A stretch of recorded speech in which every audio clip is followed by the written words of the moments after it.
시간이 되었으므로 화요 성경 강좌를 신윤선 목사님의 기도로 시작하겠습니다. 기도하겠습니다. 참조하신 아버지 하나님 감사합니다. 또 매주마다 또 우리가 성경을 통해서 하나님을 더 알아가고 또 성경의 말씀을 올바르게 우리가 해석해 나가며 보다 더 참진리를 사모하는 우리들 모임이 정말 하나님께서 원하시고 하나님께서 진정 우리에게 주시고자 하는 그 말씀이 되기를 원합니다. 오늘도 발제를 준비한 우리 종윤 집사님, 그리고 듣는 우리들에게도 하나님 주신 귀하신 말씀을 또 은혜롭게 또 토론을 통해서 더 알아나갈 수 있는 귀한 시간 되게 도와주옵소서. 감사합니다. 예수님 이름으로 기도합니다. 아멘. 아멘. 네, 감사합니다. 지난 시간에 이미 전체적인 개요를 좀 살펴봤기 때문에요. 오늘 우리가 이제 나눌 말씀은 12장부터 26장까지의 내용인데요. 우선 전체 구조를 한번 먼저 살펴보겠습니다.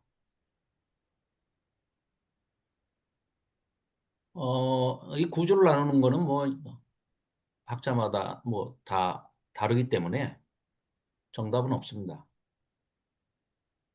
세 편의 설교가 수록이 되어 있는 것은 지난번에 살펴봤고요.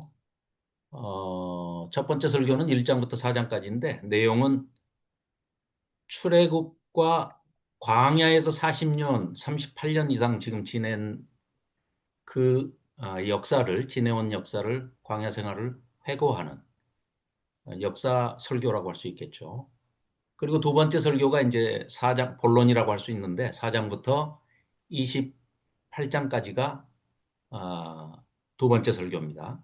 이 두 번째 설교는 이제 세 파트로 나눌 수 있는데 큰 주제는 십계명입니다. 그래서 이미 십계명은 모세가 시내산에서 십계명으로 대표되는 그 레위기를 받아서 기록을 하고 들려줬기 때문에 어, 출애굽기에도 십계명이 나오고 신명기에도 십계명이 나오지 않습니까? 그런데 둘 사이에 약간의 차이가 있습니다. 그래서 이따 그 내용도 한번 살펴보고요. 그래서 십계명의 원리와 12장부터 26장 오늘 살펴볼 게 이제 십계명을 적용하는 것. 즉 약속의 땅에 들어가서 너희들이 하나님이 주신 이 율법을 듣고 지켜 행하라. 그리하면 복을 받을 것이고 지키지 않으면 하나님의 징계가 따를 것이다. 이 얘기를 하는데 이 신명기 자체가 굉장히 재미있는 그 구조로 돼 있다고 이제 학자들은 얘기를 해요. 이게 무슨 얘기냐? 지금까지 쓰여진 오경 내에서 오경의 마지막 책이기도 하지만은 오경 전체의 결론과 같은 책이다. 신명기는. 그러면서 신명기가 하나의 기준이 되는 걸로 이제 얘기하지 않습니까? 그래서 신구약 성경 중에 가장 많이 인용된 책 중에 하나가 시편과 이 신명기인데 신명기가 구약에서 약 한 350회 정도 인용이 되고요. 신약에서도 80회 이상 인용이 됐다고 그래요. 뭐 물론 우리가 너무나 잘 아시다시피 예수님도 어, 신명기 말씀을 많이 인용을 해서 말씀을 하시지 않습니까? 그렇듯이 이제 그런 점이 있고 가장 많이 인용이 되는 기준점이 된다. 뭐 당연히 그러겠죠. 예수님, 저기 모세를 통해서 하나님께서 주신 율례와 법도와 규례이고 이거를 가나안 땅에 들어가서 약속의 땅에 들어가서 그대로 실천하고 실행하면서 살아야 하는. 그래서 그렇게 살았느냐 살지 못했느냐 이 역사를 어, 그 기록하는 사가들도 그래서 신명기적 역사서라고 하는 게 여호수아서부터 여호수아 사사기 룻기 삼상하 왕상하 열왕기 하까지가 신명기적 역사서다 이렇게 표현을 하죠. 그리고 이제 역대기적 역사서가 또 따로 포로기 전후로 따로 이렇게 있는데 왜 이 신명기가 학자들이 이제 높이 평가를 하느냐? 글 쓰는 방법이 굉장히 재밌다는 거예요. 그 사람들이 볼 때. 어떤 얘기냐? 아주 동기를 딱 유발하는 그런 수사학적인 멋이 있는 책이다. 동기를 부여해주고 그걸 순종했을 때 가져올 결과. 그게 불순종했을 때 가져올 결과를 딱 제시해주고 선택해라. 그러니까 순전히 모든 책임은 너한테 있다. 어떻게 할래? 네가 알아서 해. 이런 게 있고 이런 게 있어. 근데 꼭 우리 그 부모님이 자녀들한테 하는 거하고 비슷해요. 말을 안 들을 게 뻔하거든요. 나이가 어릴수록 더 말을 안 들을 게 뻔하니까 말을 잘 들으면 사탕 사줄게, 과자 사줄게는 한마디면 끝나요. 근데 만일에 너 안 들으면 말이야. 너 좋아하는 거 이것도 못하게 하고 저것도 못하게 하고 이거 계속 해야 되니까 그게 몇 배 더 많죠. 자, 그래서 그런 이제 요런 구조로 짜여져 있다. 그래서 오늘 살펴볼 내용들을 한번 보겠습니다. 자, 신명기 구조는 이제 뭐 잘 아시는 내용이기 때문에 두 번째 설교 중에 본론부에 해당하는 12장부터 26장 가나안 땅에 들어가서 구체적으로 이제 지켜야 할 그런 법들을 이야기를 합니다. 자, 1장부터 4장까지는 과거 회상이었고요. 5장부터 이제 10계명을 재해석하고 재선포를 하죠. 이미 시내산에서 10계명을 하나님께서 직접 주신 거를 그대로 모세가 전달을 했으면 끝나는 거지. 왜 또 다시 신명기라는 이 책을 남기고 기록을 남기고 다시 또 이렇게 죽기 전에 임종을 앞둔 모세가 이 얘기를 다시 하느냐. 첫째는 대상이 다릅니다. 첫 번째 10계명을 받아서 내려와서 레위기라고 선포를 할 때는 출애굽 1세대들이었고요. 대상이. 지금 듣는 타겟 오디언스는 출애굽 2세대입니다. 광야 세대라고도 하고 흔히 출애굽할 당시 20세 미만이거나 또 고령의 그분들은 뭐 거의 다 돌아가셨겠지만 그 60세 이상이었던 그런 분들이 대상이었다 하면 지금 이 신명기를 듣는 청중은 대상은 신세대 그러니까 출애굽 2세대다. 광야에서 태어났거나 애굽에서 20세 미만인 나이에 출애굽을 했던 그들이라는 거죠. 자, 그리고 12장부터 26장까지가 이제 실질적으로 행해야 할 법입니다. 12장, 13장까지가 이제 중앙성소 예배. 너희가 마음대로 정하지 말고 가나안 땅의 약속의 땅에 들어가면은 너희들은 하나님이 택하신 곳에서 하나님께서 일러주신 방법으로만 예배를 드려라. 제사를 드려라. 그런 이야기를 하죠. 그 다음에 14장, 15장이 이제 음식 규례, 11조, 면제년과 이제 종의 해방, 이런 것들을 얘기하고요. 그 다음에 이제 16장이 3대 절기. 남자는 1년에 3번, 6월절과 7.7절, 초막절을 반드시 지켜야 한다. 거리가 멀더라도 반드시 와서 지켜라. 라고 명령을 하시는데요. 이 3대 절기는 유치원을 졸업하면 초등학교를 들어간다. 이렇게 외우시면은 유칠초입니다. 저는 그렇게 외웁니다. 유치원을 졸업하면 초등학교에 들어간다. 그래서 6월절, 7.7절, 초막절 이 3대 절기. 그리고 17장, 18장이 이제 재판장과 왕과 제사장, 선지자가 지켜야 할 도리. 마치 우리가 가정에서 부모님을 공경해야 하고 따라야 하듯이 또 부모님의 리더십이 또 필요하듯이 국가의 리더십에 대해서 또 세밀하게 나오는 그런 규례입니다. 그리고 19장부터 21장까지가 도피성, 전쟁의 법칙, 그 다음에 이제 미결살인 처리, 그리고 22장부터 25장까지가 이제 성윤리, 그리고 이웃에 대한 자비, 그리고 상거래에 있어서 양심적이고 공의를 행하는 그런 하나님의 백성다운 그런 공정한 경제생활. 26장이 이제 11조에 관한, 그리고 26장이 오늘 좀 제가 제안, 그러니까 조금 이슈거리를 좀 제안을 해보고 싶습니다. 자, 일단 27장, 30장은 뭐 선택의 갈림길에서 복과 저주가 선포가 되죠. 에발산과 그리심산에서. 그리고 29장에서 30장이 이제 이 신세대들과 새로운 언약을 갱신하며 이제 예, 이들과 함께 이들에게 이제 선포하는 그런 이야기입니다. 그리고 31장, 34장 마지막이 이제 모세 임종 여호수아를 후계자로 세우고 율법 낭독할 것을 명령하고요. 그다음에 이제 모세의 노래 두 가지의 노래를 가지고 또 이 거룩한 땅에 들어가라. 그리고 12지파를 향해서 모세가 마지막 축복 기도를 합니다. 그리고 결국 가나안 땅에 들어가지 못하고 죽는데요. 신명기는 큰 이것도 지난주에 김영주 목사님 말씀하신 내용과 똑같습니다. 기억하라라는 얘기가 반복해서 강조되고 있습니다. 그리고 또 하나는 쉐마, 들으라라는 기억하라와 들으라. 이 두 가지가 강조가 되고 있는데요. 그 얘기는 과거의 은혜.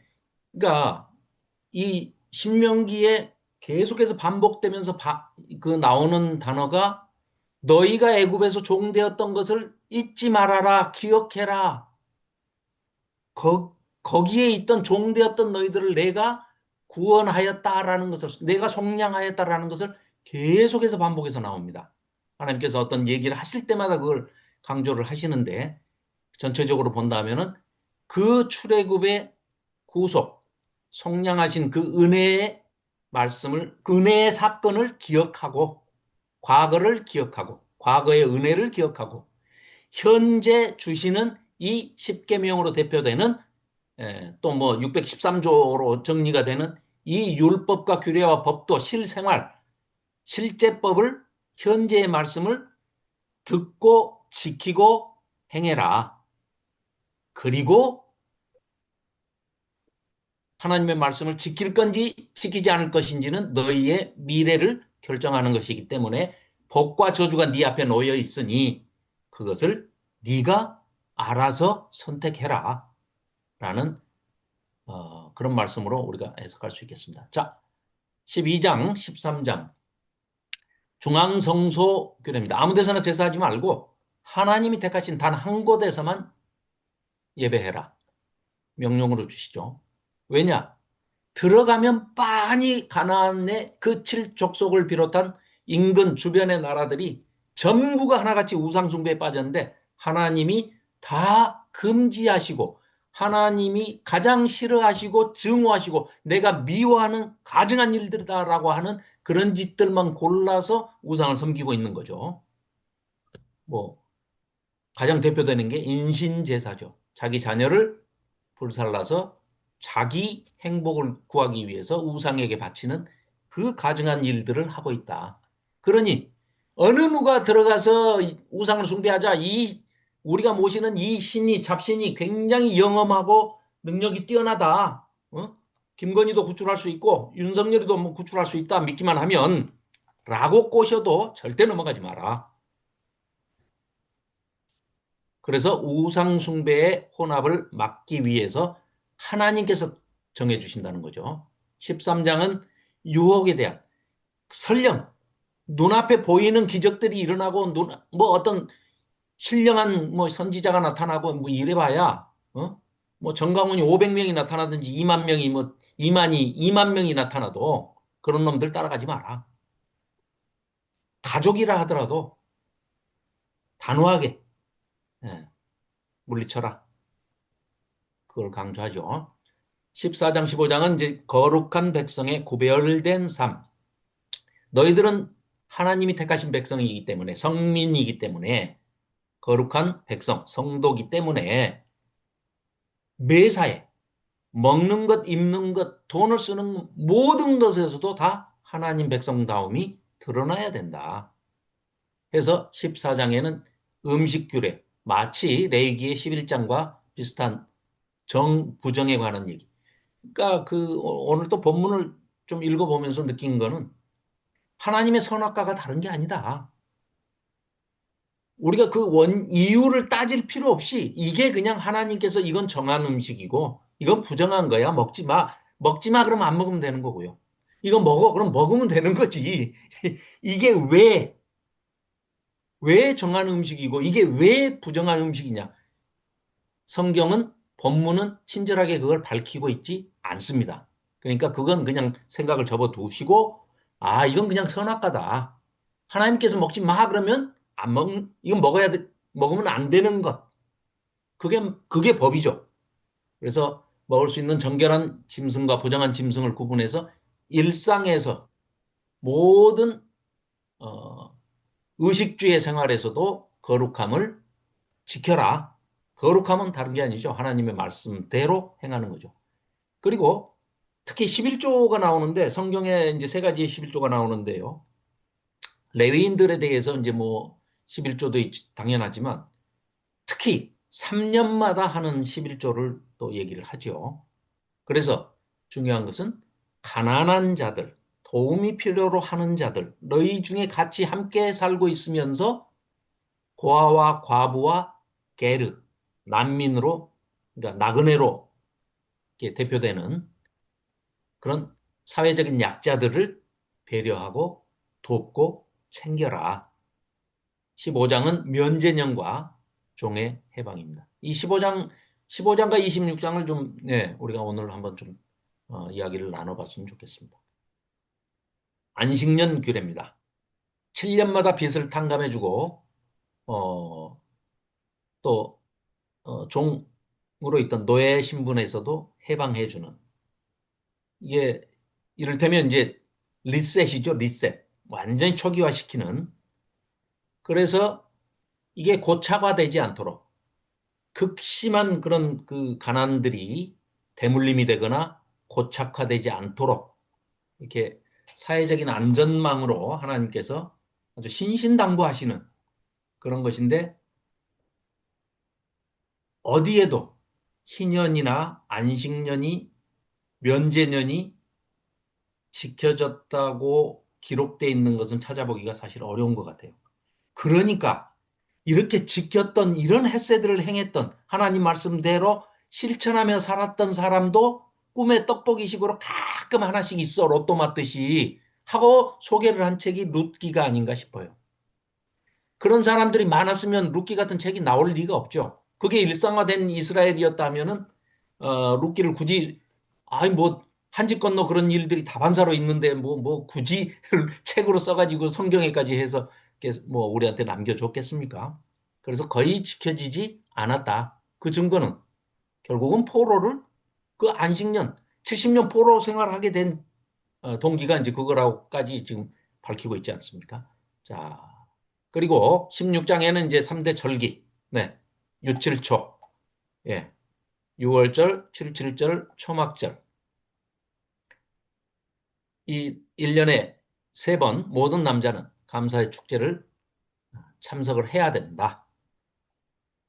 그래서 애굽에서 종살이에서 구원하신, 속량하신 하나님의 은혜를 기억하고 기념하고 예, 감사하는 날이 이제 6월절, 무교절이죠. 그 다음에 첫 수확의 기쁨을 사회적 약자들과 배려의 대상들, 그들과도 고아와 과부와 게르, 나그네들과도 함께 기쁨을 나누라. 그리고 이제 초막절은 광야 생활을 돌보신 은혜에 감사하며 한 해 추수를 마무리하는 그런 점이죠.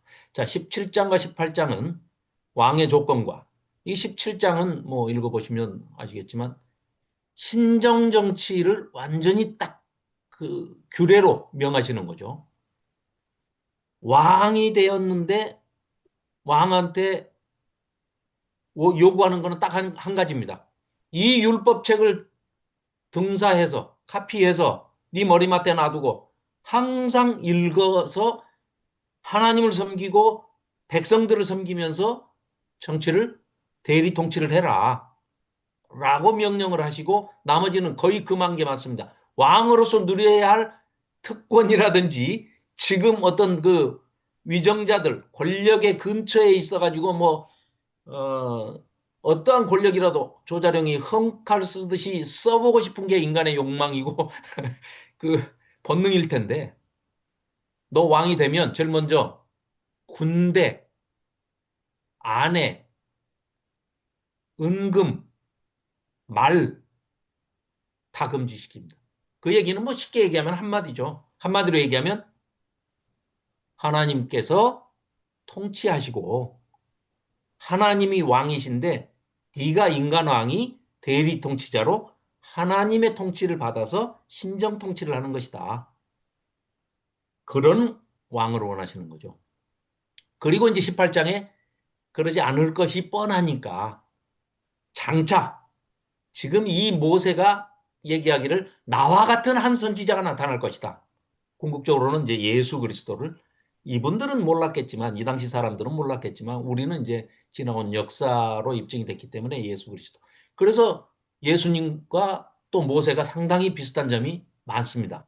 그렇죠? 신명기 이제 18장 15절에 보면은 내 하나님 여호와께서 너희 가운데 내 형제 중에서 너를 위하여 나와 같은 선지자 하나를 일으키시리니 너희는 그의 말을 들을지니라. 모세가 한 말이죠. 자, 이름이 또 뜻이 똑같답니다. 히브리어로 모세와 그게 구원자라는 뜻이고 예수님도 자기 백성을 죄에서 구원할 자다. 이름의 뜻이 똑같고요. 어, 이제 모세는 갈대 상자에 뉘어서 이제 나일강에 띄어졌는데 그 예수님은 말구유에 뉘어지셨답니다. 그리고 모세 출생 당시에 파라오에 의해서 목숨을 잃을 뻔했죠. 장자만 빼고는 이제 다 둘째부터는 다 죽이는 그런 그 파라오의 학살 정책이 예수님 당시에도 헤롯에 의해서 죽을 뻔하셨죠. 출애굽 후에 이스라엘을 인도하여 홍해를 건너서 집단 세례라고 이제 그건 뭐 신약에서도 이제 예 고린도전서에서도 그렇게 얘기를 하죠. 근데 예수님도 애굽에서 돌아오신 후에 이제 공적인 사역을 시작을 하실 때 요단강에서 세례를 받으셨죠. 그리고 뭐 홍해 이야기, 뭐 거라사 땅에서 군대 귀신 쫓아내시는 이 이야기. 이 이야기도 또 해석하는 그 학자들에 따라서 굉장히 또 다른 얘기를 하더라고요. 무슨 얘기냐? 예수님께서 세례를 받으신 후에 저기 갈릴리 호수를 건너 가지고 거라사 땅에 가 가지고 그 군대 귀신을 돼지떼에 뭐 수장시켜서 이렇게 물에 빠지게 하잖아요. 그거를 지중해를 건너온 그 로마 군대들 배후에 있는 그 군대 귀신들을 수장시키는 그 장면을 이제 이렇게 연결을 해가지고 얘기를 하더라고요. 계시록까지 연결을 해서 하는 그런 이야기를 들었는데 상당히 일리가 있다. 뭐 그냥 예, 그 수긍이 가는 그런 얘기를 하는 분들의 이야기를 이제 읽어봤습니다만은 아무튼 그걸 보고 이건 정리를 한 건 아니고요. 네. 자, 그다음에 광야에서 만나를 먹는 거. 예수님께서도 오병이어 기적을 베푸시는데 그 오병이어가 그렇죠. 결국은 광야에서 만나를 하나님께서 직접 그 출애굽한 백성들에게 공급해 주시듯이 예수님께서도 거기가 저는 안 가봤습니다만은 그 산이 아니라면서요. 그 오병이어 뭐 한 대가 그런데도 굳이 산의 이미지라든가 뭐 이렇게 또 몇몇씩 짝을 지어가지고 앉게 하고 그 거기에서 이제 산상수훈이라고 그래가지고 신해산과 견주어서 이제 이게 자꾸 비교해서 이렇게 이제 하시는 게 신해산에서 율법을 수여하신 것과 산상수훈을 직접 설파하신 것이 법을 주신 똑같은 행위이다. 똑같은 심상이다. 이미지가 같은 이미지다라는 것이고 오병이의 기적도 광야에서 하나님께서 만나를 주신 것과 동치되는 일대일 대응되는 상응하는 그런 사건이다. 뭐 이렇게 이제 얘기를 하는데 뭐 예, 그럴듯합니다. 자, 모세를 통해서 이제 뭐 반석에서 물이 나게 해서 주기도 하지만 예수님은 뭐 생수 얘기는 뭐 너무 많이 하시죠. 복음서에서. 자, 이렇게 하고 그 다음에 19장부터 21장까지가 이제 공의로운 사회와 전쟁의 법. 뭐 도피성이야 이제 뭐 고의가 아닌 뭐 사람이 이제 살다가 보면 전혀 고의성이 없는데 실수로 뭐 본문에는 그렇게 나오죠. 산에 나무를 하러 갔는데 도끼 자루가 부러지면서 도끼 덩어리가 날아가 가지고 같이 나무하러 온 친구의 머리가 맞아서 그냥 그 친구가 죽어버렸다. 전혀 고의성이 없는데 또 그걸 가지고 그냥 동해보복이다 뭐다 해가지고 또 그 상대편 가족들이 어? 의심을 하고 너도 죽어라 해서 또 억울하게 죽은 것도 물론 안타깝긴 하지만 그 행위를 고의성이 없이 행한 사람도 그런 보복을 피할 수 있도록 안전장치를 해줘야 되지 않겠느냐 해서 피난처를 지정해 주시는 도피성이 19장에 나오고요. 20장이 이제 이건 정말 하나님께서 정말 멋지십니다. 그리고 전쟁에 나가기 전에 겁나는 자들도 싸우지 말고 가. 돌아. 이제 막 결혼했어. 야, 1년 동안 너 신혼여행, 신혼 살림 해라. 이 얘기는 가만히 생각해 보면 전쟁은 하나님이 하시는 거기 때문에 너희들이 전쟁하는 거 아니야. 그러니까 그냥 나를 믿고 하나님만 믿고 하나님의 도우심, 하나님이 전쟁을 수행하시는 하나님의 전쟁이라는 것을 신뢰하고 너희들은 그냥 행복한 생활을 누려라 하고 우리한테 그런 혜택을 주시는 그런 장면이 보이는 게 20장의 전쟁 수칙에 관한 내용인 것 같습니다. 자, 22장부터 이제 25장까지가 거의 대부분이 이게 일상에서 지켜야 할 윤리, 도덕 모든 것들은 밑바탕에 깔려 있는 것이 사랑이고 긍휼이고 자비 이걸 실천하고 살아라. 심지어는 가축에게까지 이런 면면을 우리가 본문을 통해서 알 수가 있습니다. 그리고 상거래를 할 때 속이지 마라. 두 개의 추나 두 개의 저울이나 뭐 두 개의 자를 가지고 속여서는 안 된다. 주가 조작은 하면 안 되겠죠. 네. 무죄 받더라고요. 근데 주가 조작은 잘하면 무죄를 받습니다. 자, 마지막으로 26장에는 신앙의 고백과 헌신. 이게 이 당시 신명기가 가장 오래된 문헌, 신앙 고백이 담겨 있는 문헌 중에 하나라고 하는데 뭐 확인은 안 해봐서 잘 모르겠습니다만은 26장을 보면은 신앙 고백은 틀림없는 신앙 고백 같아요. 내용을 읽어보면. 그리고 이들이 이제 그 첫열매로 하나님께 제사를 드리면서 신앙 고백을 하죠. 자, 26장 한번 보실까요? 26장 5절입니다. 그러니까 이제 여기 보면 자, 3절부터 제가 읽어보겠습니다. 26장 신명기 26장 3절 그때의 제사장에게 나아가 그에게 이르기를 내가 오늘 당신의 하나님 여호와께 아뢰나이다. 내가 여호와께서 우리에게 주시겠다고 우리 조상에게 맹세하신 땅에 이르렀나이다 할 것이요. 가나안 땅에 이제 들어왔다는 거죠. 제사장은 4절 제사장은 내 손에서 그 광주리를 받아서 내 하나님 여호와의 제단 앞에 놓을 것이며 5절 너는 또 내 하나님 여호와 앞에 아뢰기를 내 조상은 방랑하는 아람 사람으로서 애굽에 내려가 거기에서 소수로 거류하였더니 거기에서 크고 강하고 번성한 민족이 되었는데 6절 애굽 사람이 우리를 학대하며 우리를 괴롭히며 우리에게 중노동을 시키므로 우리가 우리 조상의 하나님 여호와께 부르짖었더니 여호와께서 우리 음성을 들으시고 우리의 고통과신과 압제를 보시고 여호와께서 강한 손과 편팔로 큰 위험과 이적과 기사로 우리를 애굽에서 인도하여 내시고 이곳으로 인도하사 이 땅 곧 젖과 꿀이 흐르는 땅을 주셨나이다. 여호와여 이제 내가 주께서 내게 주신 토지 소산의 만물을 가져왔나이다 하고 지금 첫 열매를 이제 드리면서 신앙 고백을 하는 그 장면인데요. 여기에서 제가 이 본문을 강해를 해주시는 노 목사님의 강해를 들을 때 아람 사람, 방랑하는 아람 사람, 다른 버전의 책에는 이제 유리하는, 뭐 방랑하는 똑같은 얘기죠. 유리하는 아람 사람 이거 잘못됐다. 가입표 꺼라. 이거를 제대로 해석을 하려면 이렇게 해야 된다. 라고 하셨는데 그때는 제가 그 얘기를 듣고 아주 손뼉을 쳤어요. 성경을 이렇게 엉터리로 번역을 했구나. 바로 잡아주신 게 뭐였냐면 이 아브라함이나 뭐 이 야곱은 아람 사람이 아니라는 거죠.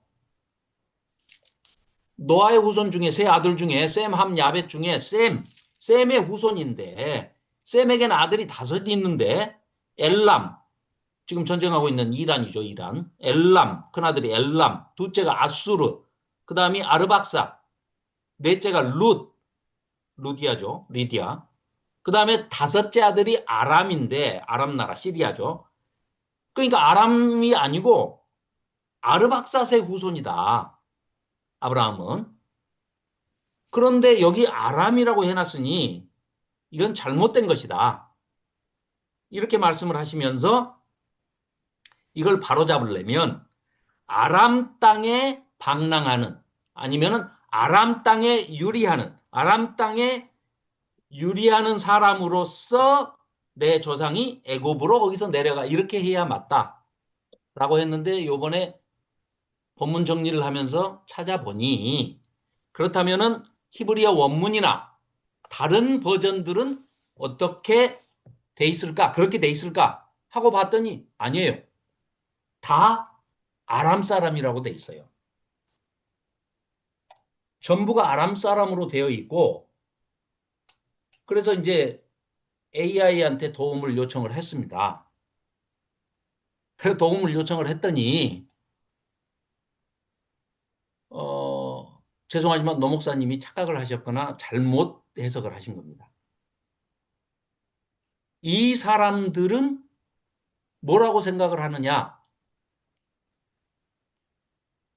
방랑하는 아람 사람 이거에 대해서 내 조상은 방랑하는 아람 사람으로서라고 이 된 것은 굉장히 유명하고 가장 오래된 신앙 고백문 중에 하나인데 이들은 유대인들은 특히 신명기적 신조 뭐 사도신경처럼 이렇게 여기면서 야곱을 여기는 모계 사회이기 때문에 야곱의 어머니 리브가도 아람 사람이고 바단 아람 사람이고 또 레아와 라헬도 당연히 라반의 딸들이기 때문에 아람 사람이고 전부 바단 아람 출신들이라는 거예요.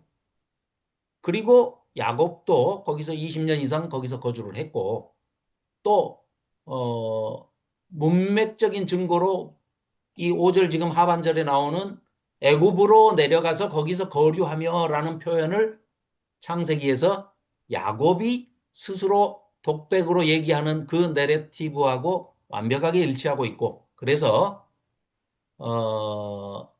또 방랑하다, 유리하다, 떠돌다 이 뜻으로 쓰는 오베드가 방랑하는이라는 뜻도 있지만 죽어가는, 멸망해가는, 사라져가는, 없어져가는 이런 얘기인데 야곱이 기근 때문에 굶어 죽을 위기에 처해 있던 그 야곱의 처참한 상황을 묘사하고 있는 그 단어다. 그거를 지금 번역을 한 것이고 그러니까 다른 버전을 다 보면 아람 사람으로 나옵니다. 그 아람 사람이 아니다라고 이게 해석을 그렇게 해서는 지금 우리가 가지고 있는 성경대로 해석을 해서는 안 된다라고 말씀하신 것은 노 목사님께서 좀 다시 한번 재고해 보셔야 될 것 같다. 그런 문헌들이나 증거들을 봤을 때. 그래서 이 구절에 대해서는 이따가 뭐 시간이 되면 한번 같이 예, 토론을 좀 해봤으면 좋겠습니다. 그리고 유대교에서는 그 하카다 있죠, 하카다. 뭐 브라이다, 할라카, 하카다 뭐 이렇게 할 때 그 자기들 경전 쓰는 거 있잖아요. 탈무드 뭐 이런 것들. 이런 것들 유대교의 유월절 의식서로 지어진 하카다라는 그 책에 보면은 아람 사람 라반이 자기 조상, 즉 야곱의 그 조상을 멸망시키려 했다라고 이거를 풀이를 한답니다. 그래서 외부로부터의 박해로, 외부에서 오는 그 박해로부터 구원하신 하나님의 능력을 강조하면서 찬양하면서 신앙 고백을 하는 그 대목의 문맥적인 그 차원에서도 보면 문맥상 그렇다는 얘기를 하고 있는데, 이따가 그거는 뭐 시간이 되면 이제 한번 서로 논의를 한번 해봤으면 좋겠습니다. 자, 그리고 어, 이 방대한 규례들을 관통하는 정신은 하나님께서 너희를 긍휼히 여기셨으니 너희도 서로 긍휼히 여겨라. 십계명이 우리가 이제 알다시피 1계명부터 4계명까지는 이제 하나님과의 관계, 수직적인 관계에서 하나님 사랑, 또 5계명부터 이제 10계명까지는 수평적인 관계, 이웃 사랑 이렇게 이제 나눠지는데, 면제년에 대해서 제가 시간을 너무 많이 쓰나요? 네, 면제년에 대해서만 요거 뭐 몇 페이지 안 되니까 요거 예 5페이지니까 잠깐 설명을 드리겠습니다. 이 면제년의 원리를 좀 찾아보니까 쉐미타라는 단어를 쓰는데요. 놀랍게도 지난주에 정동선 목사님께서 말씀해 주신 그 내용과 비슷하더라고요. 우리는 안식 그러면은 그냥 쉼, 뭐 이제 이런 걸로 생각을 했는데 쉐미타라는 단어가 내려놓다, 포기하다 라는 뜻을 가지고 있더라고요. 그래서 모든 것을 내려놓고 내가 받을 무슨 권리, 돈을 빌려줬으면 그 돈을 빚을 독촉해서 받을 그 권리 자체도 안식이라는 의미가 내려놓고 멈추고 쉬고 때론 그 권리를 포기하는 것까지를 포함한 안식이 쉐미타다. 이렇게 돼 있더라고요. 그래서 면제를 뜻하는 면제년에 사용되는 그 안식년이라는 것이 쉐미타라는 것이 내려놓다, 포기하다라는 뜻이고 7년마다 돌아오는 이 면제년에는 채권자가 채무자에게 빚독촉을 멈추고 권리를 포기해라. 땅도 7년째 쉬게 해주고 경작을 멈추듯이 사람 사이에서 그 금전 문제, 경제적인 문제 이런 것도 멈춰라. 스톱해라. 그래서 다시 새로 시작해라. 리셋해라. 라는 것이다. 그래서 그 목적이 무한한 이윤 추구로 인해서 사욕을 챙기기 위해서 욕심을 부추기고 욕망을 채우기 위해서 돈의 노예가 되는 것을 방지하게끔 하는 멈춤, 쉼, 포기 이런 것들을 다 포함한 것이 안식의 개념이다. 라고 할 수가 있겠습니다. 그 다음에 이제 가난의 대물림을 방지하고 모든 소유권은 하나님께 있다라는 걸 인정하는 것이고 또 악한 마음이 생기는 것까지도 경계를 하는데 본문을 읽어보면 아주 재밌습니다. 가난의 대물림은 이건 뭐 가난한 자가 없게 하는 것이 하나님의 목표이셨으니까 15장에 이제 그런 내용이 주로 이제 많이 나오죠. 그래서 공동체 내에서 형제와 이웃에게 어? 항상 약자를 배려해라. 또 그리고 하나님께서 이렇게 정해주신 7년 리셋하는 이거는 반드시 지켜라 라는 것이고요. 이 모든 바탕에 깔려 있는 것은 모든 것은 다 하나님 것이다. 이스라엘 땅 지금 전쟁하고 있는데요. 서로 누구 땅이냐고 그러는데 누구 땅은 누구 땅입니까? 하나님 땅이지. 그게 뭐 야곱의 후손들 땅입니까? 아니면 지금 뭐 전혀 관계도 없는 야곱의 피 한 방울도 섞이지도 않고 그 사람들이요. 우리는 지금 착각을 저도 예전에는 착각을 했어요. 이스라엘에 살고 있는 현재 이스라엘 땅에 살고 있는 이스라엘 사람들이 하나님은 믿는데 예수님은 안 믿는 줄 알았어요. 아니요. 98%가 무교입니다. 무교. 아주 유대교 근본주의자들은 극소수가 있고요. 98%는 무교랍니다. 하나님도 안 믿는답니다. 그 사람들은 전혀 관계가 없는 거예요. 그런데 뭐 원래 거기 있던 팔레스타인도 자기들 거 아니고 그 다 땅은 하나님 것, 모든 것은 하나님 것이라는 신앙 고백이 그래서 이 에, 저기에 깔려 있다. 면제년 규례에도 깔려 있는 것이다. 그리고 내가 빌려준 돈도 원래 내 것이 아니라 하나님께서 잠깐 맡긴 것이기 때문에 내가 내 거 빌려준 게 아니라 하나님께서 나를 거쳐서 유통해 가는 그 과정에 내가 서 있었을 뿐이지 정거장처럼 그건 내 거 아니다. 그것도 이런 인식을 가지고 하나님께서 나에게도 거저 주셨으니까 또 나를 나같이 못된 놈도 구원해 주셨는데 어? 라는 그런 생각으로 형제가 어려움에 처했을 때 그 빚을 면제해 주는 것이 하나님의 뜻을 따르는 마땅한 도리 아니겠냐. 자, 그리고 악한 마음에 대한 경계. 이게 참 이걸 보고 저는 놀랐는데요. 면제년이 다 돼가면 이제 면제년이 내년이다. 그럼 지금 몇 개월 안 남았어요.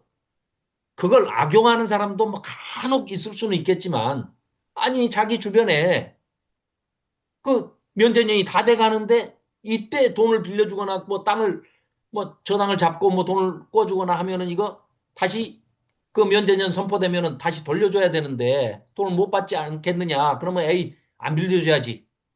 라고 하는 그런 생각 자체를 악한 생각이라고 하나님께서는 질타하시고 규정하십니다. 면제년이 당장 내일이라 하더라도 내일 선포된다 하더라도 오늘 공공한 형제가 있으면은 반드시 욕심껏 움켜쥐지 말고 꽉 움켜진 네 손을 펴서 제발 네 옆에 있는 도움이 필요한 형제를 도와라 라고 이걸 명령으로 하십니다. 그래서 계산적인 마음이 아니라 자원하는 마음으로 기쁨으로 하나님이 기뻐하시는 뜻이 여기에 있으실 것이다. 믿고 자비로운 마음으로 행해라. 그럴 때 너에게 하나님이 책임지고 복을 주시겠다. 그래서 이제 마지막입니다. 경제적인 측면에서는 리셋, 또 사회적인 측면에서는 공동체의 상생과 또 뭐 당연히 샬롬이 유지가 되겠죠. 지금처럼 뭐 자본주의 사회 또 아무리 민주화된 사회라 하더라도 아주 부의 양극화가 심하지 않습니까, 지금? 그렇기 때문에 극빈층이 있을 수밖에 없는 사회 구조에서는 샬롬은 있을 수가 없는 거죠. 그리고 신앙적인 측면에서도 사람이 물질보다 또 사람보다 하나님이 더 어, 귀하고 소중한 것을 받아들이는 그런 신앙을 얘기하겠죠. 뭐 심리적인 측면, 뭐 아까 말씀드린 대로 자 그래서 자비를 실천하고 살아야 한다. 자 이상으로 발제는 마치도록 하겠습니다. 네, 아까 네 말씀드린 그 26장 5절 말씀하고요. 네, 이제 면제년에 대해서는 뭐 이제 또 다른 제가 말씀드린 것 중에 뭐 조금 마음에 안 드시거나 이견이 있으시면 말씀을 해주시면 되겠습니다. 이상입니다. 안녕하세요. 황 목사님. 네. 어, 계속해서 일단 오늘 진행은 호스트가 네. 조홍현 집사님이시거든요. 아니, 30분만 쓰라고 그래서 30분 맞추느라고 애를 썼는데. 일단 30분 쓰셨고요. 네, 그다음에 이제 토론 진행 주체도 이제 또 발제를 하셨으니까 계속해서 전체 진행은 조 집사님께서 해주셨으면 좋겠습니다. 아까 네. 뭐 제안하신 거기서 예, 발제한 게 26장 그 5절 말씀이었거든요.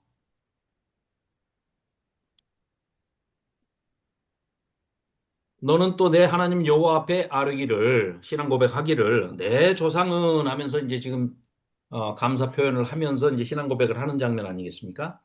내 조상은 방랑하는 아람 사람으로서 했을 때 이게 지금 아브라함의 후손들인데 아브라함은 누구나 알다시피 셈의 아들 중에 아르박사 셋째 아들 아르박사세의 후손이라고 이제 이렇게 알고 있는데 왜 여기 아람 사람이라고 기록을 해놨느냐?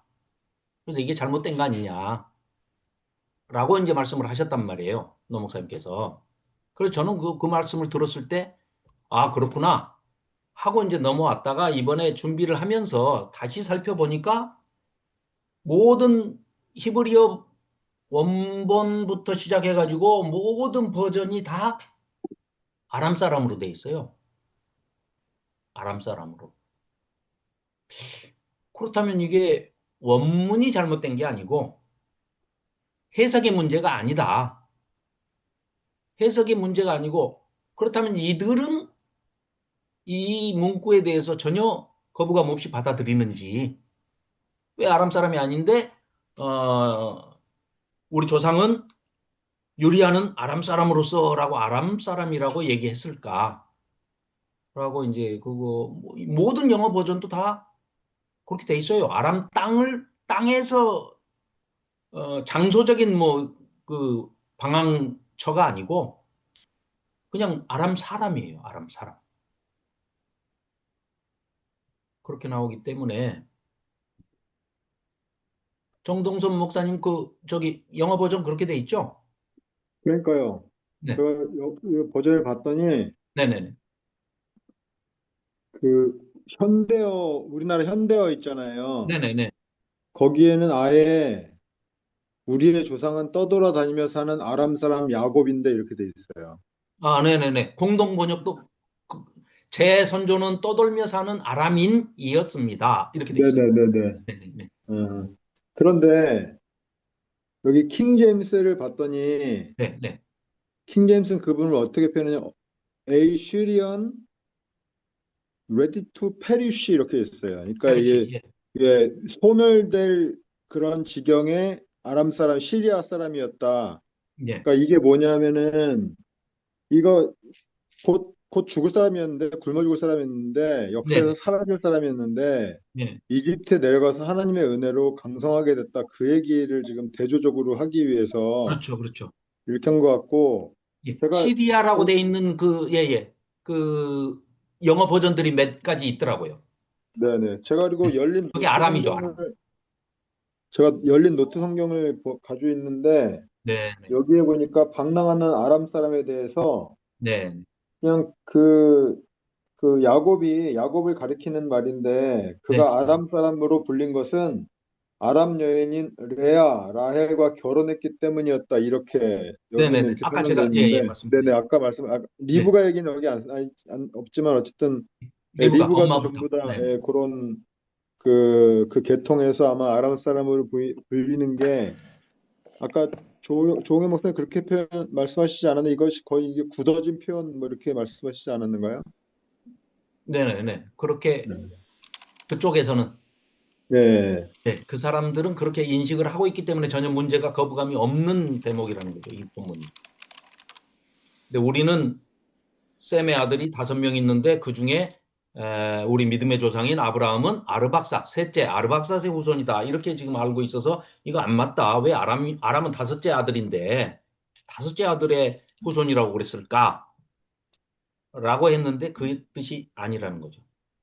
그러면 아, 족보로 이 아람 사람이라는 이 아람이 족보에 네네네. 나오는 그 아람이 아니고 지역적으로 우리가 말하면 뭐 어디 전라도, 경상도 하면 이런 고향. 지역적인 그죠? 고향이나 이런 게 그런 식으로 따지면 아브람도 고향이 바단 아람이잖아요. 바다나라. 바단 그렇죠. 아람. 바단 아람이죠. 하란. 예. 네, 바단 아람. 하람이죠, 하란. 네. 하란을 여기 보면 지금 그 뭐 그 아까 레아나 아람. 네, 예, 네. 그 다 그쪽 출신이니까 그걸 지역적으로 아람 사람이라고 칭한 거지. 우리가 이제 족보로 봤을 때는 아르박사 아람의 이 아람의 후예가 아니다라는 그런 표현을 지금 말씀하시는 거죠. 네, 네, 그렇습니다. 그러니까 이제 아람 사람이라고 하는 게 여기서 지방으로 얘기를 했다면 어떤 해석본 한 가지라도 지역이라고 나와야 될 텐데 아니고 전부 사람으로 나와요. 근데 사람으로. 이제 우리 시기도 보면 옛날에 그 여성분들은 시집 가면 예. 강주에서 가면 강주댁 뭐 이렇게 그렇죠. 부르잖아요. 예. 예. 그런 식의 표현이 아닐까라는 생각은 들거든요. 그렇다면. 그러니까 사람이라니까요. 사람으로 지칭을 하고 있기 때문에 음. 아람에서 방황했다는 말 자체가 성립이 안 된다는 얘기예요. 방황. 이제 방황은 이제 가나안 땅에 와서 하는 걸로 좀 이해가 될 수 있을 것 같고, 네. 그 신약 성경에서도 예수님을 가리킬 때 나사렛 출신 예수님이라고 하고 네. 유다를 말할 때 가룟 유다 이런 식으로 부르잖아요. 네, 네, 네. 그 사람이 출신, 출신, 어디 예. 지역에 살았던 거기 고향이 거기다라는 식으로 하신 거잖아요. 네, 그렇습니다. 그러면 여기서 우리가 유리하는 아람 사람이 할 때 유리했다는 것은 가나안 땅에서 행태고 그 아람 사람이란 그들의 출신, 지역, 네, 네, 네. 고향을 두고 한 말이다. 민족을 말한 게 아니라 조상을 말한 게 아니라 그들이 본래 거기서 출생해가지고 그쪽 사람이다. 그쪽 사람이다라는 그런 쪽으로 이해하면 되지 않을까 싶은데요. 아람 사람. 네, 아람 지역에서 그쪽 바단 아람에서 태어난 사람들, 그쪽에 살았던 사람들. 뭐 이제 이제 대신에 이런 거는 좀 생각해 볼 만하다고 봐요. 그 실제로 지역 이름 가운데 아르박사시 들어간 지역이 한 군데도 없잖아요.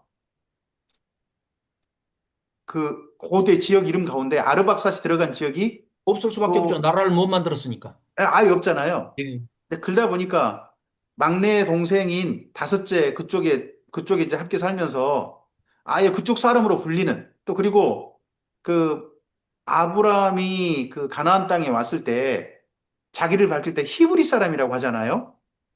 맨 처음으로 히브리 사람이라는 명칭을 받은 사람이 아브라함이더라고요. 네. 창세기를 읽어보면 그러니까 물 건너온 사람인 거잖아요. 강 건너온 예, 사람. 강 건넌 사람. 예. 네, 강 건너온 사람. 그런 이제 이야기로 또 읽는다면, 그, 저쪽 유브라데 강에서 온 사람, 그쪽에서 온 사람, 그럼 우리가 아람 사람이야. 민족으로 말하면, 그래야 그쪽에 그 가나안 일곱 족속 가운데, 뭐, 그 당시 열 족속인가요? 그런 속에서 나름 경쟁력이 있는, 함부로 무시해서는 안 되는 민족을 일부러 표현하는 그런 또 말도 되기도 할 거니까, 그런 쪽 언어로 이해하면 되지 않을까 싶은데, 노 목사님께서 이 부분을 일부러 아르박사시라고 하고 싶으셨는지는 모르겠네요. 이제 그 얘기를 하시는 것보다 이게 번역이 좀 잘못됐다. 예, 예. 오역 부분을 지적을 하셨거든요. 번역을. 예. 오역으로 이제 이거를 오역으로 그러니까 아람 땅에서 유리하는 우리 조상이었다. 이렇게. 예, 예, 예, 예. 아람 땅에서 유리하는 사람으로서 우리 조상은 이제 이렇게 음, 얘기를 하기 때문에 아람 사람은 아예 아닌 거니까 아르박사스의 후손이라고 여기 밝히고 있으니까 하면서 이제 이걸 그 대목을 지적을 하셨어요. 그래서 들을 때는 그런 지적이 맞겠다라고 생각을 했는데 지금 뒤집어서 반대로 생각을 해보니까 노 목사님께서 잘못 생각하신 게 아닌가 싶어요. 네, 여기 영어에 네, 아람인이 예, 아라미언 이렇게 돼 있거든요. 네네네. 아르면. 그래서 그 스페링으로 제가 네이버 사전을 찾아봤더니 네. 여기는 뭐라고 표현했냐면 아람인이라고 해놓고선 네. 이 아람인이 뭐를 의미하냐면은 아람 및 그 주변에 거주한 셈족이에요. 그러니까 민족적으로 그냥 더 셈족이야. 올라가구나. 예. 예, 예. 예, 그러니까 예, 예. 이게 예, 그러니까 하가다의 표현이 그럼 맞는 거예요. 저 유대교에서 말하는. 맞습니다. 맞습니다. 출생지와 관련된 표현이다. 뭐 그렇게 이해하면 될 것 같네요. 사람으로 따지면 그냥 아예 더 위로 올라가서 셈의 후손. 셈의 후손이 돼. 네, 셈의 후손. 셈족이에요. 네. 예, 다섯 중에 셋째냐 다섯째를 따지지 마라. 예. 네네네. 바이블 렉스에도 그렇게 나와 있네요. 아, 그렇습니까? 네. 예. 아람 사람은 메소포타미아 및 북부 시리아에 거주하는 셈족의 한 종족이며 여러 부족이 있다. 이렇게 나와 있어요. 네네네네. 네, 네. 아, 그렇군요. 네네. 음, 네, 그러니까 셈족으로 그냥 더 올라가 버리면은 전혀 그런 문제가 없는 거고.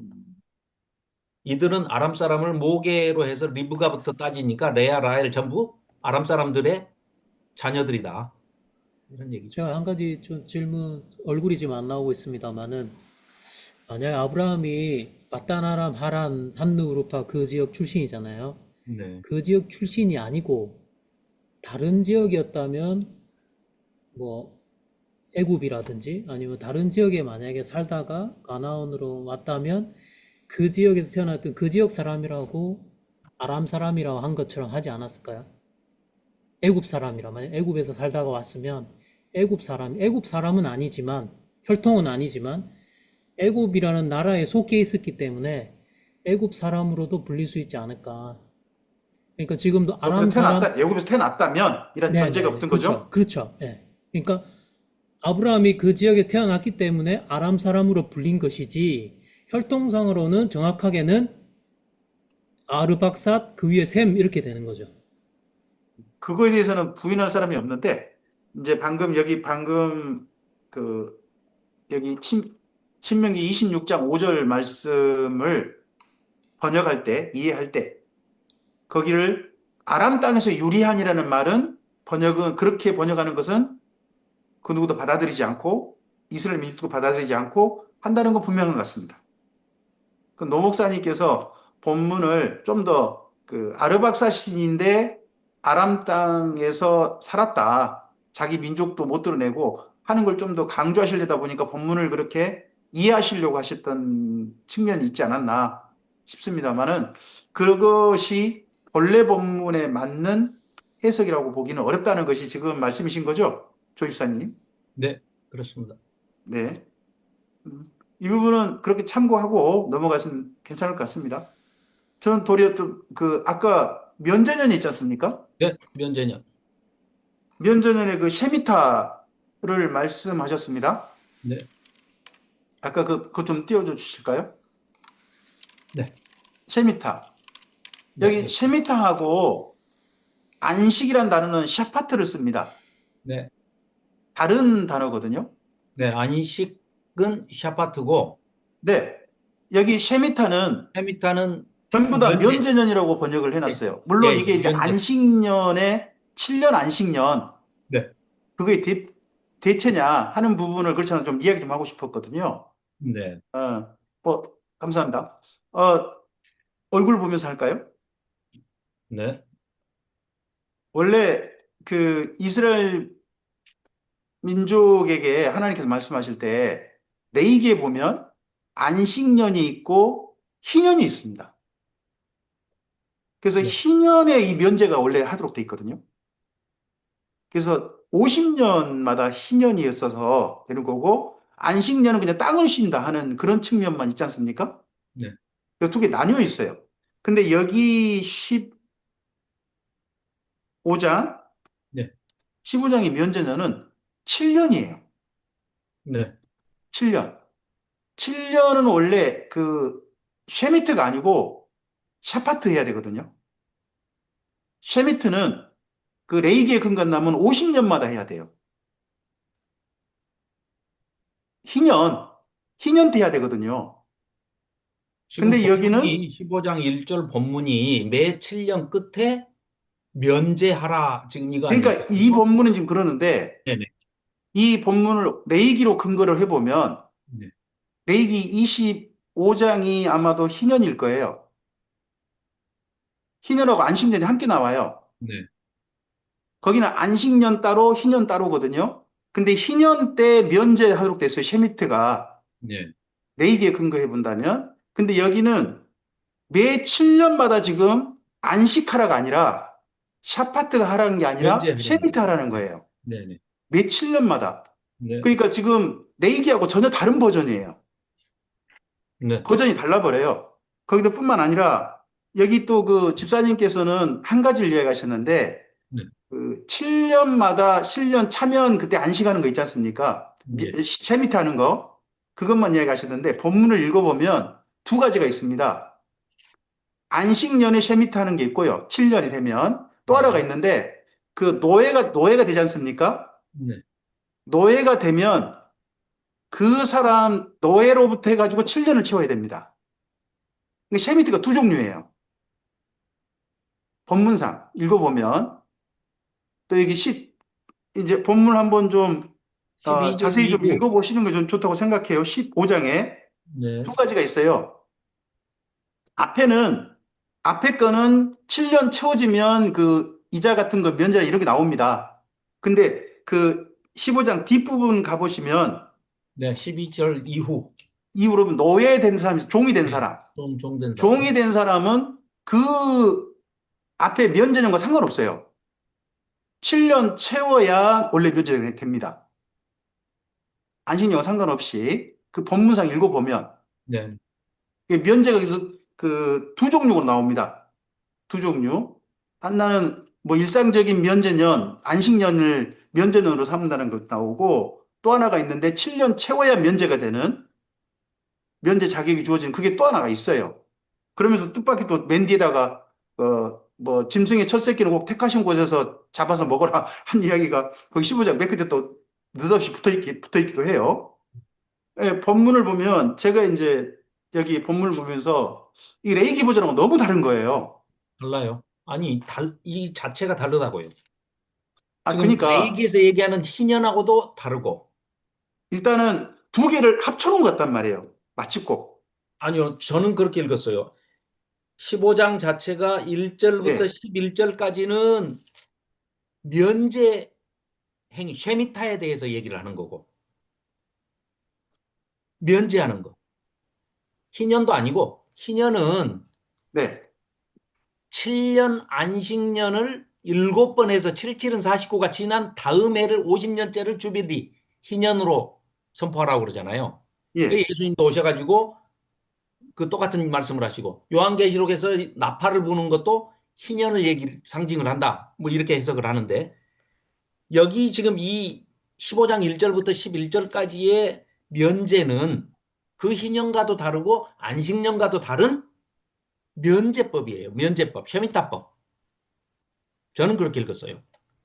왜냐하면 다른 근데 데 견줄 데가 없어요. 1절에 네. 1절에 보시면 매 7년 끝이라고 돼 있죠. 네, 7년 끝. 그럼 이게 안식년이잖아요. 레이기 연결해 보면. 안식년인데 면제하라는 단어를 지금 샤파트에서 그러니까 면제를 지금 들고 나오잖아요. 쉐미트를 들고 나오잖아요. 이 체주를 면제하고 하는 것들 있지 않습니까? 네, 네. 이게 그 앞서서 가보면 레이기로 가보면 이게 희년에 해야 될 일이라는 거잖아요. 네, 네. 희년에 거기 해야 될 일을 지금 7년에마다 하라는 거잖아요. 예. 안식년에 해버리라는 거잖아요, 지금. 네, 네, 네. 근데 이것이 그 레이기 버전하고 너무 달라서 하라는 것이 달라서 그럼 아예 그리고 여기 그 신명기엔 또 뭐도 없냐 그러면 7년에 한 번 땅을 씌워주라는 내용이 그 본문을 제가 다시 한번 오늘 읽어보면서 여기 15장 때문에 다시 좀 읽어봤거든요. 7년에 한 번은 땅을 씌워주라는 표현이 없어요. 그건 이제 레이기에 이미 나왔기 때문에 그런 거 아닐까요? 아, 어떻게 보면 여기가 지금 아까 집사님께서는 이렇게 번역을 하셨죠. 십계명의 적용이다라고 네, 네. 번역을 하셨어요.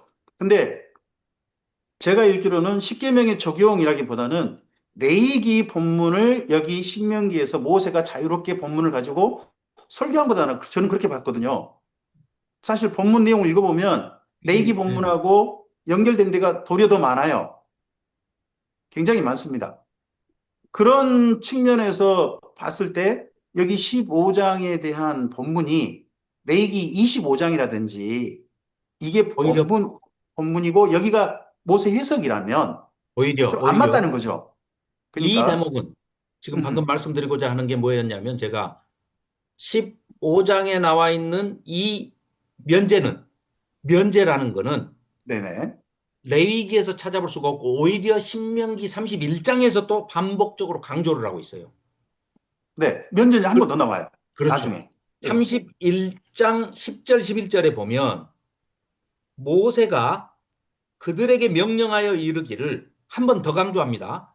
매 7년 끝, 지금 똑같죠? 15장 네. 1절하고 매 7년 끝 해 곧 그때가 면제년이니까 다 빚도 탕감해주고 그때 초막절에 명절로 잡아가지고 온 회중을 다 모아서 하나님 모일 때에 이 율법을 낭독하여 온 이스라엘을 다 듣게 해라. 교육도 겸하고 희년도 선포해라. 이게 일시적으로 했는지 이 모르겠어요. 그러나 레이기하고는 전혀 안 맞는 지금 얘기를 오히려 네. 신명기에 두 네. 번이나 강조를 하고 있어요. 그런데 그러니까 이걸 했다는 기록도 없고 안 지킨 거는 뻔하고 지켰다는 기록도 없지만은 다른 본문에도 안 나오더라고요. 지금 레이기는 2년, 읽어보면서 50년, 예, 2년 나오고. 예, 두 가지 그게 내용은 몇 가지 내용은 레이기 없더라고요. 네네. 하나는 전쟁에 관한 내용은 레이기 없어요. 전쟁할 때 내용 여기 지금 들어 있고, 그리고 여기 이 본문도 레이기 어떤 다른 버전으로 볼 거냐 하는 부분도 조금 좀 고민 좀 됐다는 거죠. 네, 정도서 제가 목사님. 제가 이제 좀 전에 이제 그 요거를 읽으면서 들은 생각인데 한번 체크 한번 해주십시오. 예를 들어 이제 신명기 15장 요거는 이제 면제라고 얘기를 하고 아까 이제 그 김영주 목사님에게 얘기에 의하면은 안식이란 말과 면제란 말은 언어가 달라요. 예, 그렇기 샤파트하고 때문에 셰미트. 예, 예. 네네네. 그렇기 때문에 이 면제년이 안식일과는 다른 것. 그런데 이 7 때문에 우리가 지금 헷갈리고 있는 게 아닌가 그런 생각이 들거든요. 네. 무슨 그게, 말인가 하니 안식년은 땅에 네, 대한 거예요. 네, 그런데 여기 땅을 예를 시라. 들어서 신명기 15장 1절에 매 7년 끝에는 면제하라 이거는 기계적으로 딱딱 면제하는 해가 정해진 게 아니고 혹시 예를 들어서 내가 A라는 사람한테 올해 돈을 꿔줄 수가 있어요. 근데 7년 지나면은 면제해주고 작년에도 돈을 꿔줬을 수가 있죠. 그 사람도 그 사람에게는 또 7년이 또 다른 때가 적용이 되겠죠. 그러니까 그런 의미 아닌가 이런 생각이 들기도 해요. 그렇게 보려면 그 마지막에 31장에 방금 저 조입사님께서 인용하셨거든요. 예. 그 에스라 성경 강자 어떻게 보면 원리라고 할 수 있는 31장 9절에서 12절 말씀 네네. 거기 사이에 매 7년 끝 면전이라고 표현했거든요. 네. 여기 신명기에서는 전부 다 매 7년 끝을 안식년이라고 한 군데도 한 적이 없고 네. 다 면전이라고 표현을 했어요. 그러니까 여기는 앞서서 조입사님도 동의해 주셨는데 15장에 면제가 두 가지가 있다는 거죠. 네네. 기계적인 7년 면제가 있어요. 네. 그리고 7년을 채워야 되는 면제가 있어요. 7년을 채워야 되는 면제. 뒷부분에 노예가 되고 난 다음에는 7년을 채워야 된다는 게 뒤에 저기 15장에 있다는 거죠. 근데 앞서서 내용은 그 채무 같은 것은 기계적 7년이에요. 음. 그 내용은 그래서 그 7년이 채워지기 전에 채워지니까 돈 안 채무가 빌려준다. 뭐 그런 경우가 채무가 있다는 거죠. 기계적 7년이라는 것의 근거가 이게 지금 31장이라고요? 31장 거기 하나 있고요. 그리고 31장 15장에도 10절이라고요? 있으세요. 네? 15장 거기 본문에 보시면 아까 그 집사님께서도 이야기하셨는데 거기 7절 어디죠? 앞서서 15장. 그 15, 여기 이제 9절. 15장 9절. 네네. 돈을 채무를 빌려줄 때 네네. 7년이 가까워졌다고 해가지고 돈 안 빌려주겠다. 이런 사람이 있을 수 있다라고 여기 예로 들어있어요. 네네네. 그러니까 그러네. 앞에 본문은 네. 집사님께도 말씀하셨잖아요. 예. 11절까지는 기계적 7년에 해당한다. 예. 그리고 12절부터는 노예 같은 경우는 7년을 채워야 되는 7년이다. 예. 맞습니다. 여기 쉐미타를 더 찾아보니까 바이블렉스에도 그런 표현이 나오는데 개별적인 채무 7년이 돼. 내가 돈 빌린 지 7년이 되면 7년 동안 기간을 줬는데도 못 갚으면 차라리 그냥 용서해라. 탕감시켜줘 버려라. 이런 차원으로 지금 이거를 얘기를 하신 것이지 7년이 숫자 7이 지나가면은 무조건 오는 안식년이하고는 이게 개념이 다르다는 거죠. 면제 자체는 개별적 근데 면제라는 거죠. 안식년이 면제년이고 면제년이 안식년 아닌가요? 다릅니다. 예. 같은 거 아닌가요? 네, 다릅니다. 지금 여기 신명기를 읽어보면 저쪽 레이기에서 안식년을 여기서는 면제년이라고 하는 것 같거든요. 그러니까 안식년의 기능이 두 가지가 크게 있는데 땅을 쉬게 하는 거 하고 그다음 면제하는 게 두 가지가 있는데 신명기에서는 면제를 강조하다 보니까 면제년으로 표현을 한 것 같고요. 레위기에서는 땅의 안식 쪽에 초점을 맞춘 것 같고 그렇게 땅은 전혀 이해하면 아닙니다. 똑같은 거 땅은 아닌가요? 전혀 아니에요. 왜냐하면 땅은 면제해 줄 게 없어요. 아니, 면, 땅은 쉬는 면제라는 거고 사람 간에 쉐미트라고 이제 면제가 있는 건데 매 7년마다 안식년과 면제년이 그 같은 거라죠. 같은 거. 다른 게 아니고. 그러면 뭐 안식년 면제 이제 따로따로 같은 거라면 같은 거죠. 이제 같은 거라면 네. 레이기 25장에 희년이 굳이 있을 필요가 없죠. 희년은 안식년 7번 하고 난 전혀 다른 해이지 않습니까? 그 면제한다는 것이 결국은 저 자유를 선포하고 빚을 다 탕감해버리고 하는 거거든요. 그게 그러니까 7년마다 안식년 때 하는 해버린다면 면제가 있고 희년 때는 좀 범위가 다르겠죠. 자, 들어보세요. 박종 집사님. 면제는, 아니, 우선 먼저 쉬운 것부터 합시다. 땅은 기계적인 무조건 7년이 지나면 땅은 쉬어요. 경작하지 마라. 그러니까 이건 예외가 없습니다. 그건 샤파트라는 단어를 써요. 안식. 쉬게 하다. 그런데 면제는 개별적인 면제가 들어있어요. 그렇기 때문에 쉐미트라는 단어를 쉐미타를 찾아보면 바이블렉스에도 뭐라고 돼 있냐면 구약 성경에는 이 단어가 신명기에서만 6회 나오며 항상 비제 면제라는 의미로만 사용되었다. 이렇게 돼 있어요. 그러니까 전혀 관계가 없는 얘기입니다. 안식하고는 면제 얘기하고 있는 거예요. 지금 면제. 그러면 안식이 아니고. 면제년은 언제 하는 거예요? 안식년하고 그러니까 면제년하고 그 다른 거예요, 면제를, 그러면? 그러니까 면제년이 아니고 그 면제 행위를 언제 하냐면 매 7년 끝에 안식년에 면제도 선포해주고 개별적인데 그때가 7년이 다 안 찼어요. 빚을 얻어간 사람이. 체주로서 내가 6년밖에 안 됐는데 그날 면제를 선포할 수도 있어요. 그러니까 그건 내 마음이에요. 돈 준 사람 마음이에요.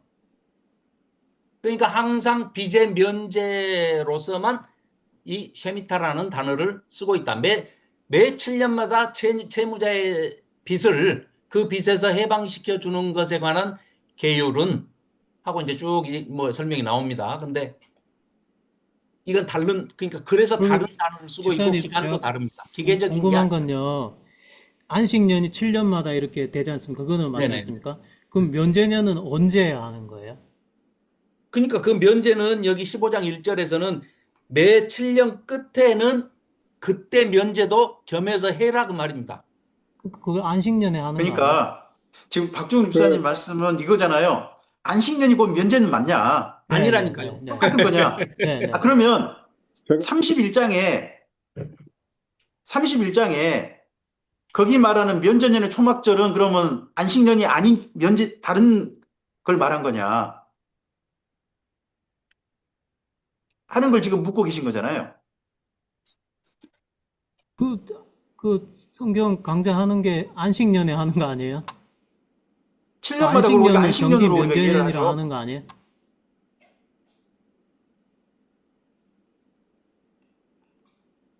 그러니까 제가 지금 읽기로는 신명기 버전과 레이기 버전이 조금 좀 헷갈린다는 거예요. 도리어 신명기는 이거 두 개 합쳐진 것 같고, 그러니까 강조점이 좀 신년하고 달라서 그런 게 아닌가 싶은데 제가 궁금한 거는 안식년은 매 7년마다 하는데 그럼 면제년은 언제 하냐는 말입니다. 똑같이 7년마다 하는 거 아니에요? 같은 해일걸요? 그러니까요. 예. 그러니까 안식년이 면제년이고 면제년이 안식년이라는 거죠. 안식년에 토지도 쉬고 뭐죠? 면제도 하고 그러니까 그 그다음에 면제를 네. 저쪽에 그 레이기로 가보면 희년에 하도록 돼 있어요. 희년에. 아니죠. 안식년에도 합니다. 아니 안식년에 한다고 레이기에 하는 그 면제에 관한 기록이 강조가 안 됐을 뿐이지 레이기 안식년에 하는 게 안식년에 두 가지라니 그 중요한 기능이 두 가지라니까요. 안식년에 땅을 그거 쉬게 하는 한다고 하는 것과 본문 있나요? 본문은 제가 지금 바로 못 찾아드리지만 요거 제가 검색을 해봤을 때 여기가 안식년을 면제년으로 봤을 때 그때만 이게 가능한 것이어서 신명기 버전에만 나올 거예요. 다른 데는 이게 다른 본문을 찾기가 어려울걸요. 그러니까 면제 관련된 것은. 제가 본문을 충분히 읽지는 않았는데 레위기에서는 안식년이라는 단어를 가지고 땅이 쉬는 거에 초점을 좀 맞춰서 설명을 했고, 신명기에서는 면제에 초점을 맞추다 보니까 약간 다른 것 같지만 같은 걸로 저는 이해해야 되지 않나 이렇게 이제 말씀드려 보는 겁니다. 이제. 어쨌든지 시기는 레이기에서는 네. 시기는 같은 것 같아요. 근데 안식년과 면제년이 같다라는 것은 아니죠. 그러니까 시기는 같지만은 안식년이라 그랬을 때는 땅과의 관계를 얘기를 하는 것이고 네. 면제년은 그러니까 이 그 채무 관계 이것을 네. 갖다가 의미하는 것 같아요. 그러니까 네, 시기는 같을 수 있다. 네. 시기는 같은 것 같아. 시기는 같다. 시기는 같이 어, 하라고 지금 명령을 네, 하고 있기 그러나 때문에. 그러나 같은 같은 시기이지만은 7년마다 오는 같은 해지 않습니까? 안식년이라고 했을 때의 의미와 면제년이라고 했을 때의 의미는 다르다. 다르죠. 예. 예. 하여튼 저는 이렇게 생각합니다. 만약에 7년마다 뭐 면제 기능이 있고 안식의 기능이 함께 안 듣는 어떻든 간에 7년마다 하게 된다면 굳이 50년마다 희년할 필요 없다는 겁니다.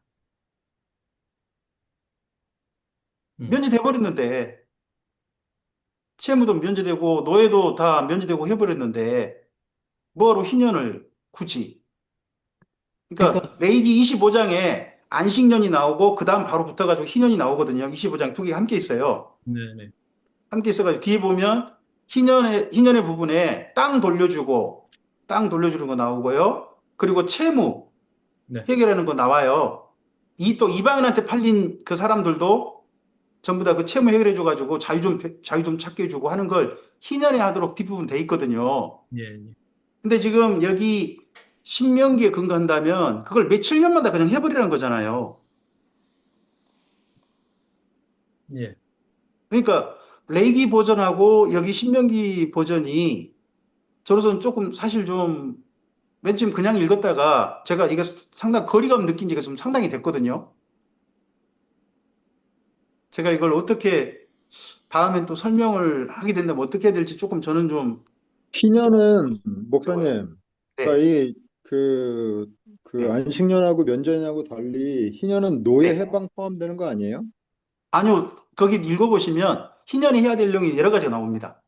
아니 그러니까요. 예를 들어 그러니까 25장에. 무슨 말이냐면은 네네. 희년이라는 것은 예, 안식년과 면제년을 다 예, 다 포함하고 포함되는 거죠. 플러스 더 뭐가 있기 때문에 희년이 네, 네. 안식년과 면제년과 다르다라는 것이죠.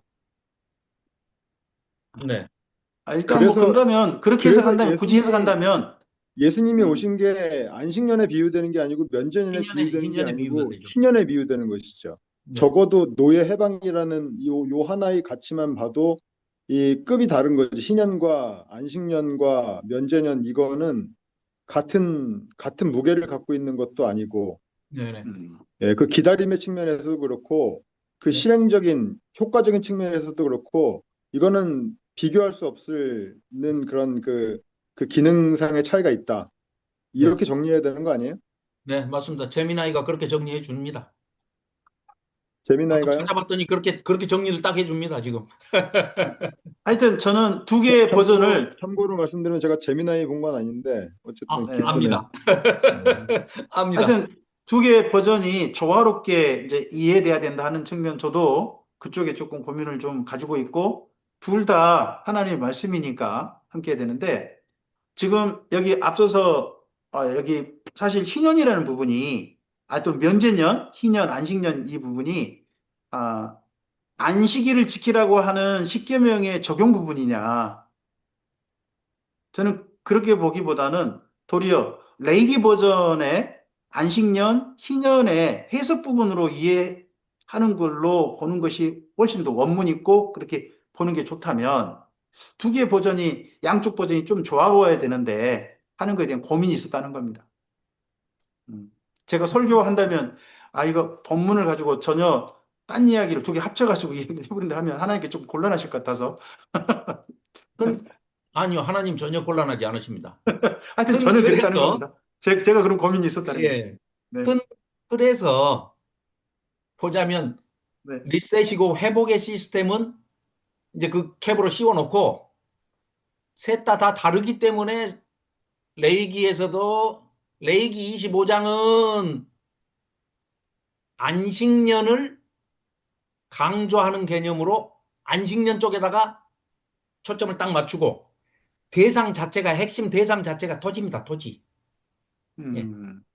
그래서 6년 동안 농사 짓고 7년째는 땅을 쉬게 하는 거기서부터 이제 거기에 대한 얘기가 쭉 나오는 것이 레위기 25장이 강조하는 안식년이고 면제년은 방금 우리가 읽은 신명기 15장에서 강조하는 개념으로 쉐미타라는 그 개념인데 이거는 채무와 종에 대한 얘기입니다. 빚하고 종. 근데 종에 대해서는 기준이 아까 우리가 얘기했던 돈하고는 또 다르지 않습니까? 노예된 지 1년밖에 안 됐는데 풀어주고 이거는 아마 아닐 것 같아요. 세부적인 거는 자기들이 아까 뭐 하카다 브라이다 할라카 토셉다 계속 만들어 놓은 책들 있잖아요. 유대인들이 만들어 놓은 책. 거기에 세부 사항이 나오겠지만 지금 우리가 가지고 있는 이 신명기에서는 강조하는 것은 채무와 종에 대해서만 7년째가 되면 동족의 빚을 면제해주고 탕감해주고 종으로 팔려온 히브리 사람은 종 삼지 말아라. 자유인으로 풀어줘라. 이 얘기고 그 다음에 희년은 궁극의 회복으로 이게 이제 다 지금까지 나와 있는 모든 경우의 수를 다 50년째에는 다 풀어줘라는 얘기입니다. 모든 거를. 그래서 다 명칭도 다르고 관련 법도 소개하는 게 다 다르고 내용도 다릅니다. 제가 그러면 개인적으로 살짝 그 아쉬움이 있다면은 오히려 레위기에서 면제년을 얘기를 하고 아, 네. 신명기에서 안식년을 얘기했으면은 더 이게 와닿지 않았을까? 왜냐면은 이게 신명기는 이제 곧 가나안 입성해서 자기 땅을 분배받을 사람들이잖아요, 그죠? 그러기 때문에 요게 좀 레위기하고 신명기의 그 내용 다루는 내용이 좀 이렇게 오히려 바뀌는 게 더 자연스러웠을 거다 이런 생각이 듭니다. 네, 그 말씀도 일리가 있네요.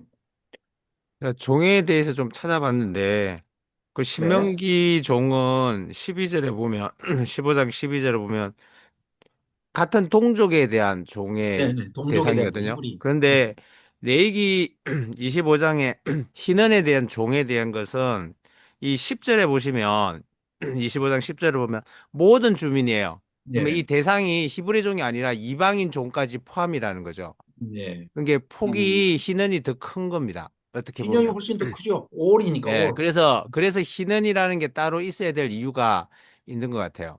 종에 그렇죠. 대한 노예제도 해방에 대해서도 이 구분이 좀 되어 있는 것 같아요. 네, 아니 그러니까 이제 제가 그 세미나에 물어보니까 안식년과 면제년과 희년 비교표를 딱 만들어서 한눈에 보게 딱 만들어서 보여주네요. 그러니까 방금 말씀드린 그 내용입니다. 제가 이제 나름 양쪽 방문 고민하면서 한 가지는 저도 조금 정리를 한 게 있는데요. 그게 뭐냐 그러면 여기 신명기에서는 땅을 돌려주는 이야기는 없어요. 면전년에 네네. 땅을 돌려주는 이야기는 없습니다. 근데 희년에는 땅을 땅 돌려주죠. 돌려주는 이야기가 들어갑니다. 예. 땅 돌려주는 이야기 들어가고 그리고 뭐 여기 신명기에서는 도리어 또 거기 앞서서 레이기 없는 이야기를 해요. 그게 뭐냐 그러면 뚫린 기입니다. 네네네. 노예가 해방될 수 있는데 네. 난 주인집에 계속 있고 싶다 하면 거기 길을 뚫어가지고 그 17절, 집에 15장 17절. 그대로 있게 해라 하는 내용이 레이기 버전은 제가 없는 걸로 알고 있습니다. 여기 신명기 새로운 버전으로 있고요. 그리고 또 하나가 있다면 레이기 25장에서는 그 이방인에게 팔린 유대인의 경우는 이스라엘 민족일 경우는 그 주변 가족들이 좀 힘써가지고 그 사람 노예 해방되도록 힘써라 하는 내용이 희년과 관련돼가 뒷본문에 붙어 있습니다. 이제 약간의 차별점은 있더라고요. 예, 예. 그러니까 차별점은 그런 것 있습니다. 같아요. 레위기에서 미처 세부적인 걸 다루지 못한 것은 신명기에서 보충 설명하듯이 돼 있는 것도 있고 방금 지금 이 귀 뚫는 거 얘기했잖아요. 그 내용이 빠진 것은 지금 신명기에서 16장에다가 저 귀 뚫는 거를 15장 17절에다가 지금 보완을 해놨잖아요. 그런데 그 관련 본문을 보면 레위기 25장 39절하고 똑같아요. 귀 뚫는 것만 빠졌어요. 그러니까 아 그거 빼먹었구나 하고 그거 지금 그 중에서 집어넣은 것 같아요. 그러니까 예, 예, 예. 결국 레위기 본문을 여기로 가져온 것 같은데. 맞죠. 본문이 레위기고 근데 설교가 신명기니까. 근데 그러면 이제 음. 안식년, 희년 둘 다 좀 설명해야 될 건데 한꺼번에 합쳐가지고 면제년으로 그냥 이야기를 해버리니까 7년에 한 번씩 하는 걸로 이게 조금 면제, 헷갈렸다는 겁니다. 그러니까 면제년은 대상과 하는 행위 자체가 완전히 말도 다르고 다른 얘기죠. 다른 얘기. 안식년은 땅 얘기고 면제년은 돈 얘기라니까요. 그러니까 내용이 전혀 다르죠.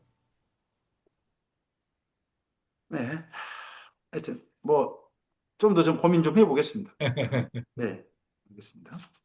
그리고 저도 이제 이 본문을 오늘 읽어보면서 같은 내용이 세 번 반복된 게 있더라고요.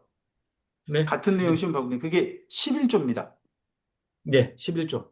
11조가 12장, 네. 14장, 그리고 26장 이 세 곳에 11조 이야기를 합니다. 11조 이야기를 하고 그리고 저도 이제 본문 읽어보면서 느끼는 건데요.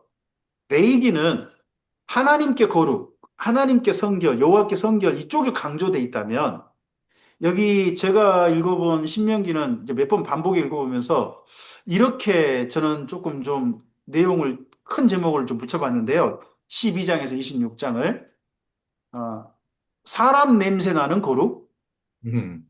또 다른 말로 하면 사람을 사랑하는 거룩, 하나님께 거룩인데 여기 지금 11조라든지 모든 것 본문 속에 뭐가 있냐 그러면 가난한 자를 배려하고 가족들과 함께 즐거워하고 또 지역 주민과 함께 먹고 네. 하나님께 제사 드리는 행위인데 사람들을 챙기는 내용이 여기 신명기에 가득 들어있더라고요. 곳곳마다. 사람을 꼭 챙겨요. 지역 사람들을 챙기는 그런 그 거룩을 좀 더 네. 좀 확장을 해가지고 그런 내용들이 자꾸 보여서 제가 이제 12장부터 26장은 제가 이번엔 좀 정리해 보면서 뭐 이웃을 사랑하는 거룩 또 조금 좀 표현을 좀 더 좀 쉽게 해가지고 사람 냄새 나는 거룩 막 이렇게 좀 표현을 붙여봤거든요. 예수님이 식탁 교제를 많이 하셨던 것이 다 이 레위기와 신명기 본문 때문에 하신 것 같아요. 음, 신명기를 굉장히 많이 인용하시잖아요, 예수님도. 음. 마태복음에 보면은 뭐 마태복음뿐만 아니라 사복음서에 보면은 굉장히 많이 인용을 하십니다. 신명기를. 그리고 본문을 크게 둘로 굳이 나눠본다면 1장부터 16장이 하나님께 대한 집중, 하나님께 거룩에 대한 집중이라면 17장에서 25장까지죠.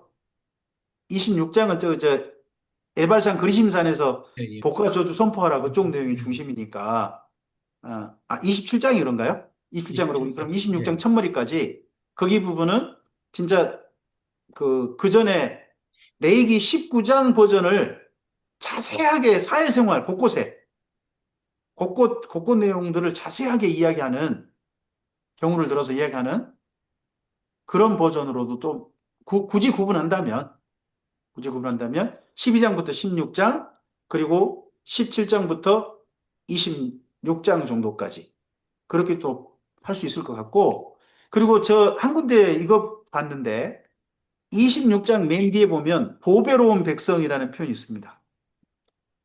여기까지 말씀을 잘 지키면 네.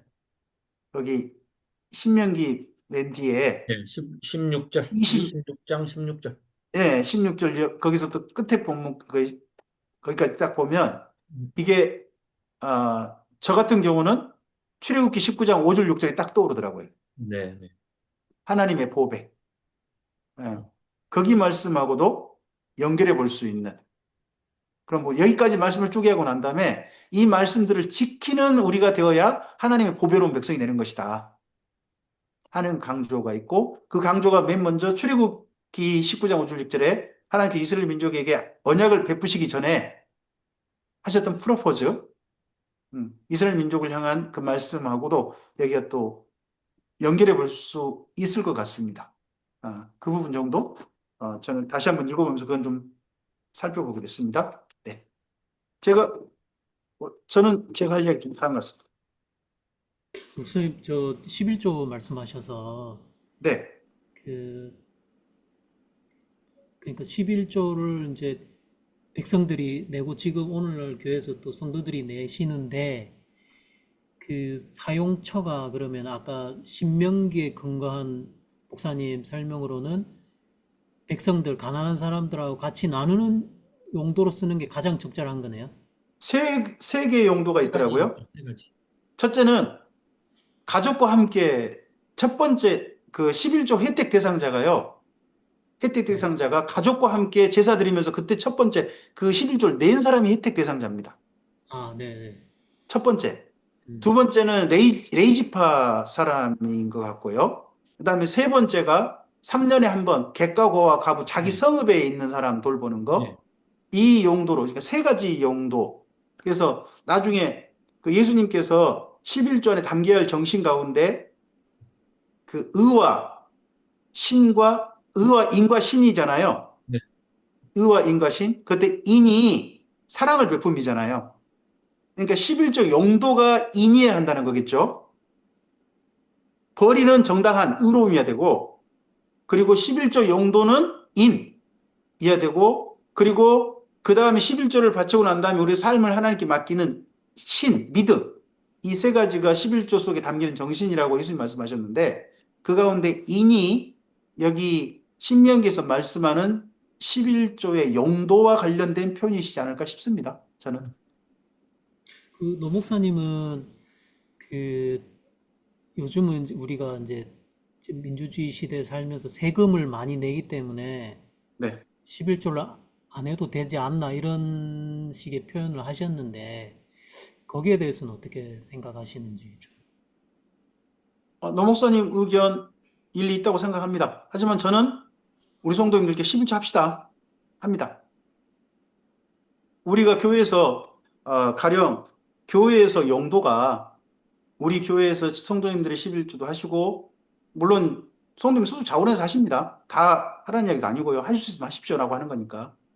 하셔서 우리 교회 용도를 대신에 성도님들 앞에서 정당하게 올바르게 사용하는 용처를 꼭 밝히겠습니다. 그리고 나중에 우리 교회 재정이 정말 된다면은 11조는 정당한 교회 전임 사역자와 또 우리가 도와야 될 또 다른 하나님의 사역자들 그리고 우리 이웃 돌보는 내용으로 전액 사용하는 교회를 우리 만들어 갑시다 하고 성도님들께 말씀드렸고 성도님들 그거에 대해 동의해 주셨습니다. 우리 교회는. 저는 그 노 목사님 그 말씀에 동의하지 않는데 왜 그러냐면은 세금을 내는 사람들이 자신의 그 물질이 돈이 하나님이 거시기라는 그런 고백의 결과로서 세금을 내는 건 아니잖아요. 네, 네. 그럼 가이사의 것은 가이사한테 내는 거지 그냥 내라 그랬으니까. 그러면 하나님의 것은 또 하나님에게로 내는 것이 11조가 아니겠는가. 이거는 그 시스템적으로는 같을지 몰라도 세금을 내는 동기와 11조를 내는 동기는 완전히 다른 것이기 때문에 구별돼야 된다. 그런 생각이 있어요. 네. 그건 뭐, 예, 확실히 다른 파트이기 때문에 지금 현재 우리가 세금으로 그리고 내는 것은 하나님하고 전혀 관계가 없이 내서 사회복지적인 혜택을 받고 있는 것이고 교회에서 지금 이 성경에서 말하는 11조는 세 가지 11조를 얘기하는 것이 세금하고는 전혀 다른 성격입니다. 세금 중에 일부도 있겠지만 제일 큰 우산은 하나님의 우산 속에서 벗어나 있는 대상들이잖아요. 그러니까 종교국가가 그리고 아니기 때문에 네네네. 저는 예수님이 11조 하라 그랬는데 그걸 멋대로 자기 마음대로 해석해가지고 세금이 11조 이렇게 하면은 사실 그러면 성경 처음부터 끝까지 다 자기 마음대로 해석을 할 필요가 있는 거죠. 근데 요즘 유튜브에 제가 예전에 한번 찾아봤었는데 11조 안 해도 된다는 그런 설명을 하시는 분들이 많이 계시더라고요. 네, 그렇게 얘기를 해야지 좀 약간 좀 그 안종. 뭐랄까 멋있어 보이잖아요. 있어 보이잖아 좀. 네. 물질적인 욕심이 없어 보이잖아요. 제가 볼 때 그거는 근데 성경적인 얘기는 아니에요, 그거는. 네. 성경적이지 않습니다, 그거는. 예. 네, 사람들의 마음을 훔치기 위한 그 얄팍한 상술 정도라고 저는 생각을 하고 전혀 성경적인 것은 아니다. 그거는 예수님이 11조를 이렇게 분명하게 정리를 했는데 거기에 대해서 무슨 말을 갖다가 더 가감을 하겠어요. 11조를 내지 말자는 분들은 안 해도 된다고 하는 분들은 네. 11조를 그 제물로 보는 경우로더라고요. 네. 예물이 아니라 음. 제사 제물이니까 구약 성경에 제물로서의 11조이기 때문에 제물은 제사가 끝났지 않느냐. 그러니까 그것도 멈춰라. 그리고 신약 성경에서 뭐 11조를 하는 적이 없다. 일단 그렇게 이야기하시고요. 그리고 11조에서 굳이 성도들이 모였던 헌금은 연보이지 않냐, 연보. 특별 목적 헌금이죠. 그거 하면 된다라고 그렇게 이야기들 하세요. 근데 틀린 그 얘기입니다. 부분은, 그 부분은 좀 일부, 좀 많은 부분들이 유대교에서 사실 교회로 많이 지금 넘어왔거든요. 우리 예배 형식도 유대교에서 왔고요. 성경이 따로 말씀되어 있지 않죠. 그리고 일주일 중 하루 우리가 구별해서 하나님께 예배하는 것도 원래 유대교 형식에서 온 거고요. 그리고 예수님께서 11조를 제물이라고 하신 적 없거든요. 예. 그리고 구약 성경에서 11조는 제물이 아닙니다. 예물에 속하고 다른 용도가 보면 특별 목적 헌금이에요. 원래 용도가 특별 목적 헌금. 그래서 그런데 그렇게 본다면 도리어 연보에 가깝습니다. 예, 구제 정신이 더 훨씬 많이 깃들여 있는 것이 11조지. 레위인도 그렇게 따지면 구제 속에 다 들어가는 겁니다. 땅 없는 불쌍한 사람들이잖아요. 더더군다나 하나님의 일을 전담해가지고 하는 사람들이잖아요. 그러니까 큰 캡을 씌운다면은 구제로 씌워서 11조를 해야 된다라고 하면 그 정신은 계속해서 이어지기 때문에 예수님도 거기에 대해서 긍정적으로 얘기를 하신 거고 우리 현대를 사는 사람들도 당연히 11조는 교인이라면 성도라면 해야 되는 것이 맞는 것이죠. 성경적이죠. 그거를 세금으로 연결을 시켜버리면 전혀 그러면 하나님 없는 세금을 얘기하는 것은 안 맞는 얘기죠. 11조하고. 11조는 다른 하나님의 분명히 밑에서 구제 정신을 네, 얘기해주는 아, 네. 너무 다 좋은 말씀 해주셔가지고 잘 들었습니다. 정동석 다른 목사님. 얘기, 예, 제가 이제 오늘 이제 공부하면서 나름대로 이거 참 그 나누고 싶은 깨달음인데 네. 그 아까 이제 조홍현 목사님도 얘기했지만은 그 신약 성경에서 가장 많이 인용된 구약 성경이 시편과 신명기잖아요. 네네, 그렇습니다. 근데 제가 저 나름대로 시편과 신명기를 생각할 때 시편은 하나님을 찬양하는 그러니까 인간이 하나님을 향한 그래서 시편의 주인공은 하나님이라고 분명히 얘기할 수 있고 신명기도 주인공은 하나님이라 그럴 수 있겠죠. 근데 신명기는 그래도 다른 성경들에 비해서 사람에 대한 배려, 사람에 대한 사랑, 사람에 대한 태도 이런 것들을 지금 그 많이 다루고 있는 그런 성경이다. 그렇다면은 신약 성경에서 이 시편과 신명기가 가장 많이 인용된 것은 우연도 아니고 아무런 의도가 없는 그런 것은 아닐 것이다 이런 생각이 들어서. 네.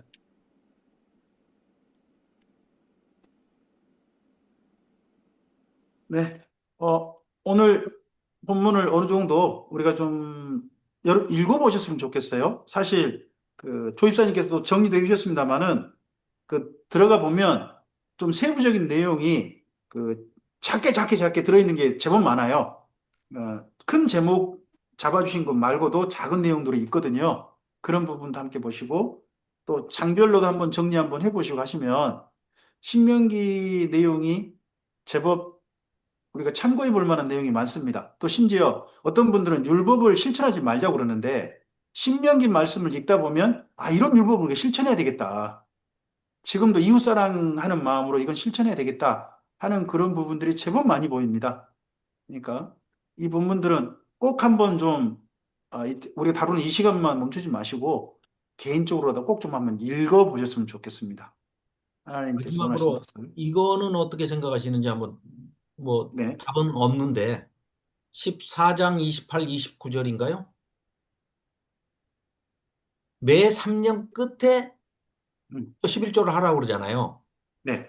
이건 전적으로 구제잖아요.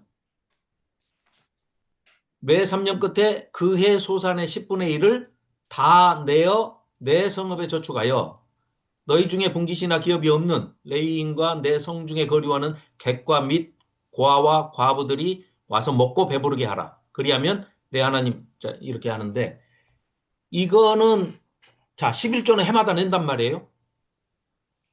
그럼 이 3년째는 한 번 더 내는 겁니까?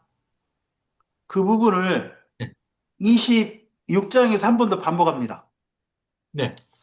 그 본문 26장 본문을 참고해 보셔도 괜찮을 것 같은데 26장 12절을 가보시면 네. 셋째 해, 3년이죠. 네, 똑같습니다. 셋째고 11조를 드리는 해에 예.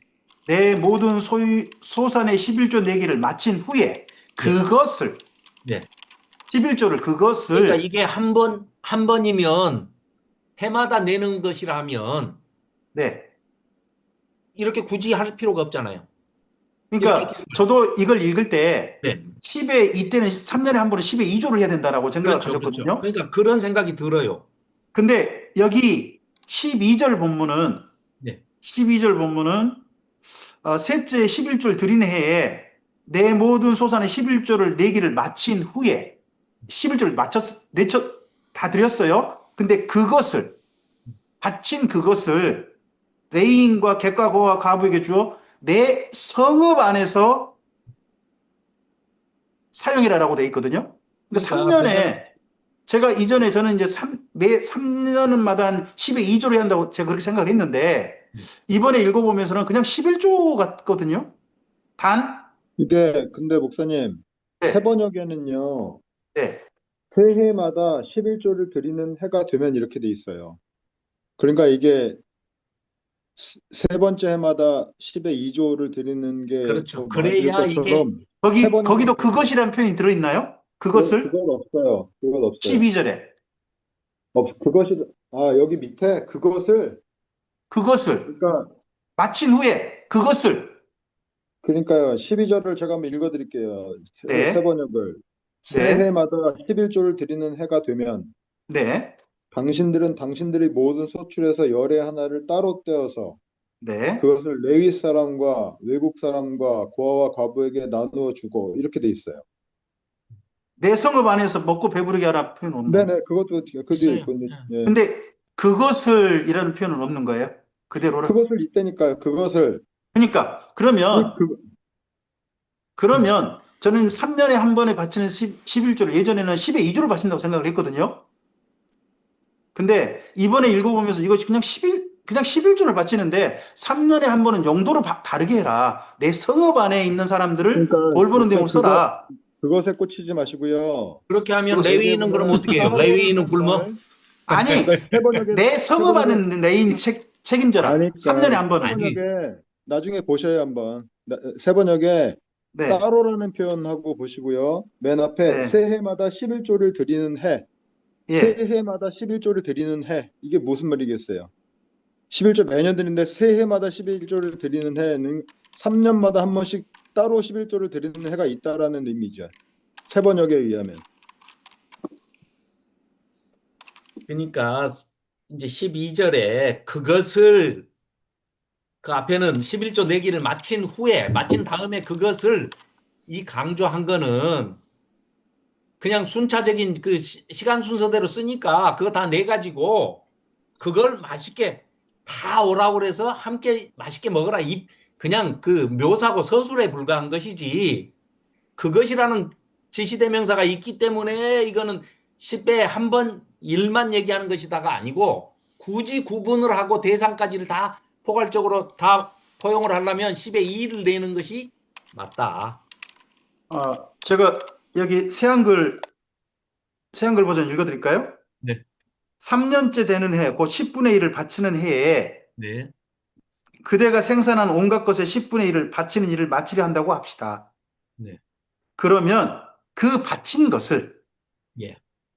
뭐 12조를 바치는 게 아니에요. 그냥 예. 11조를 바친 것을 레위 사람과 나그네와 부모 없는 아이와 남편 여인 여자에게 주도록 하십시오. 그래서 그들이 그대의 성문 안에서 실컷 먹도록 해 주십시오. 3년에 한 번에 바친 11조는 바쳤다가 용도는 당신 성읍 안에 사는 레위인과 가난한 사람들을 위해 쓰십시오라고 본문을 이렇게 번역을 했거든요. 그러니까 만일에 그게 해마다 하는 그냥 10분의 1, 11조를 내는 것 같으면 이게 필요가 없죠. 이건 지금 어떻게 하라는 거예요?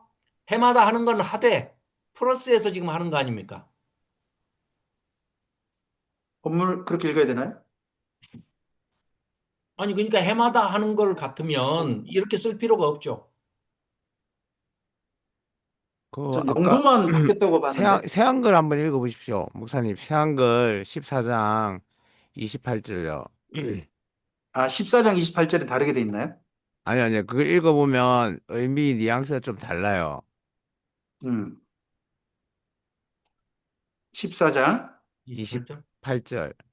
네. 읽어주실까요? 읽어주세요. 목사님 방금 보셨잖아요, 새한글. 3년이 끝날 때마다, 3년이 끝날 때마다 그의 그대의 땅에서 난 것이면 무엇이든지 그 10분의 1을 덜어 내놓도록 하십시오. 그것을 그대의 성문 안에 맡겨두도록 하십시오. 그러면 이게 그러고는 예. 레위 사람이 오게 하십시오. 그에게는 그대와 함께 나눠받을 몫이 땅이 없으니까요. 저장해 그대의 두었다가. 나그네와 부모 없는 근데 아이와 지금 남편을 오게 하십시오. 이 28절의 내용은 네. 왠지 아까 그 뒤에 아까 26장 읽은 거하고 좀 다른 뉘앙스 같지 않나요? 예, 글쎄요. 저장해 두었다가. 조금 달라 보이는데. 드러내라 라면 별도로 따로 하는 거 아닌가요? 그런데 아까 우리 26장에 아니, 10분의 1을 덜어내는 것이 11조죠. 아니요. 물론 그거는 그건데 아까 26장에는 전체 11조가 다 끝났을 때 10분의 그 11조를 그렇게 쓰라라는 의미고 저는 이 14절을 읽어봤을 때 먼저는 무엇이든지 그 10분의 1을 드러내고 맡겨 놓는 거잖아요. 그게 그러니까 제 말은 좀 네, 뉘앙스가 달라 보였어요. 글쎄요, 제가 이제 뉘앙스를 다르게 읽어야 되냐 하는 부분은 조금 제가 읽기는 좀 이해가 안 되거든요. 저는 여기 14장 본문이나 26장 본문이나 3년에 한 번 11조는 애초에 용도를 좀 다르게 써라. 똑같이 11조만 내고 하는 식으로 제겐 읽히거든요, 이번에는. 내는 건 똑같이 하고 용도를 다르게 해라라고 하면 기존에 쓰던 그런 대상들, 쓰임을 1년, 받은 2년, 대상. 4년, 5년은 음. 1년, 2년, 4년, 5년은 성막에 맡기고 성막에 그대로 바쳐서 레위인과 제사장들에게 전적으로 쓰도록 거기 성막에서 분배하도록 그렇게 하는 거고 3년, 6년은 11조를 성막에 바치되 그걸 그대로 다시 성읍으로 가져와서 성읍에서 레위인과 객과와 가부를 위해서 써라 하는 걸로 읽어야 되는 거 아닌가요? 레위는 그러면은 그때 3년마다 한 번씩 그러니까 그 지출 규모나 가정 경제를 갖다가 확 그 삭감해가지고 그렇게 살아야 되는 거예요? 그건 아니고 레위인은 매년 대상자가 되겠죠. 성막에서 분배하건 마을에서 분배하건 대상자가 되겠죠. 똑같이. 단 1년, 2년, 4년, 5년은 성막에서 대제사장이 분배해주는 그런 내용일 거고 여기 3년, 6년은 그 마을 사람들이 물론 성막에서 바치겠지만 그 마을 사람들이 바친 11조는 그 마을로 가지고 와서 그 마을의 레위인과 객과고와 가부를 해서 사용하라고 똑같이 11조만 바치라고 돼 있는 게 아니냐고. 지금 아까 14절 아까 목사님이 성전에 쓴다 했는데 여기 잘 보시면 27절에 보면 성읍에 거주하는 레인이잖아요. 이게 원래 레인이 다 지금 뿔뿔이 흩어져 있고 물론 성전에 있는 예루살렘에도 레인이 있겠지만 그게 아니고 예, 성전에 있다는 게 아니라 성막에 바쳐서 네. 성막에서부터 레위인들 11조를 나눠주고 또 그 이제 11, 레인들이 또 11조를 바치게 하죠. 그래 다시 또 저 아니, 올라오는 아론이 거 아니에요. 11조를 냈을 때 그걸 레인이 받는 1, 거죠. 2년과 4, 5년은 성막에서 분배하는 걸로 하고 여기 3년하고 6년은 각 거울에서 바로 직접 그 마을에 함께 사는 레인과 객가 3년에 한 번씩 3년, 6년에는 레인뿐만 아니라 객가와 가부도 마을에 있는 가난한 사람들을 책임져라 하는 걸로 저는 읽었다는 거예요. 또 10의 2조를 바친 게 아니라 그냥 11조만 바치되. 제가 지금 잘못 읽었다고 자꾸 이야기하시는데 저는 아무리 봐도 제가 잘 읽은 것 같거든요. 그리고 여기 있는 사람 10에 2조 안 하잖아요. 그러니까 11조만 했다는 건데 사용처가 조금 좀 다르다. 사용 방법이 좀 다르다 하는 것 뿐이지 11조만 계속 바친 거다 하는 걸로 읽어야 되지 않냐 이거죠. 저도 그전에는 10에 2조를 바쳤다고 생각했거든요. 3년하고 6년에는. 그렇게 또 강좌도 했어요. 26장, 11장. 설교도 하고. 그랬는데 본문을 제가 다시 읽어보면서 10에 2조를 한 해는 없었다라고 제가 이번엔 읽었거든요. 그런데 왜 그러면 3년에 이렇게 전혀 대상도 다르고 양식도 다르고 또 이 방법도 다르고 이걸 강조하면서까지 할까요? 그러니까 3년하고 6년은 레인만 챙기는 게 아니라 10의 2조를 강조하는 10의 네. 2조가 더 개연성이 높다라고 주장하는 사람들의 근거 본문은 출애굽기 네. 22장, 출애굽기 예, 출애굽기 22장 네. 21절부터 24절 말씀입니다. 근데 다른 보조 본문이 있으면 예. 생각을 바꿔볼 수 있죠. 출애굽기 이 사람- 22장은요? 예, 22장 21절부터 24절까지인데요. 네. 이제 이게 출애굽기에서 지금 십계명 주시고 난 다음에 쭉 설명을 하면서 부연 설명을 하면서 그 사람들 주장은 이겁니다. 23절 4절 볼까요? 21절 2절에 이방 나그네, 그 다음에 22절에 고아와 과부, 네. 이 얘기잖아요. 사회적인 약자 배려해라, 이 네. 얘기잖아요. 이들을 배려 안 하면 처음으로 지금 하나님께서 내가 이거 하라고 그러는데 안 하면 구제나 약자 배려 이거 안 하면 너희들 가만히 안 놔도 처음 화를 내시는 거예요. 지금 이 대목에서. 근데 예, 예, 예. 지금 그런데 신명기에서 이들을 대상으로 3년을 6년에 하라는 거잖아요. 목사님, 아니. 제가 지금 네. 그 GPT한테 물어봤거든요. 네. 김명주 목사님 말씀이 맞네. 여기는 GPT 말에 의하면 PPT는 GPT는 그렇게 얘기하네. GPT 심판을 인정한다면은 김명주 승. 지금 우리가 재미나는 3년에 뭐 한 번? GPT 이런 걸 따져야 아니다. 됩니까 지금? 내가 물어보니까 답이 없다라고 나오던데 그 어떤 왜냐면 컴퓨터가 이게 안 좋은 거 아니에요? 글을 예를 들어서 우리가 한 버전만 보는 것이 아니고 이것저것 보고 뭐 그럴 때 확실히 이게 오해의 소지가 있는 것 같아. 이게 그 예, 성경 오해가 이 글 답이 없다라고 자체가 나와요. 나는 물어보니까. 그래요? 네. 이게 또 그러니까 왜냐면 이 GPT가 똑같은 사안에서도 답을 완전히 엉뚱하게 할 때도 엉뚱하게 있어요. 되나요? 네. 어떤 애는 맞다고 어떤 애는 틀리다고 예, 그러겠는데 내가 계속 질문을 집요하게 하면 내 쪽으로 끌려와요. 얘가 같은 편향. 어쨌든 제 GPT는 김명주 목사님 쪽으로 지금 그렇게 하여튼 판정을 합니다. 본문 잘 읽어봅시다. 이 네, 정도. 그러시죠. 이 정도까지만. 이 정도까지만. 그 중요한 것은 11조 영도가 중요한 거잖아요. 예, 영도대로 그렇습니다. 생각하자. 예, 이웃을 얘기하다 일로 어때요? 사람들을 사랑하는 11조가 돼야 예, 된다 예, 예. 하는 거, 특별 용도가 있어야 한다는 거, 이거는 분명하다는 겁니다. 용도가 분명한 헌금이라는 거죠. 네. 조입사님 마무리를 좀 해주시죠. 예, 10시예요. 예. 아이고 뭐 10시간 넘었네요. 아이고 빨리. 아이고 네. 이거 뭐 별 내용도 없는 거 가지고 그냥 죄송합니다. 이거 시간만 끌어가지고. 예. 다음 주에 이제 한 번 더 신명기 마무리하고 27장, 28장 그리고 이제 모세의 마지막 마무리하시죠. 또 어떤 분이 하십니까? 뭐 김영준 신 목사님 하시겠죠? 신 목사님께서요.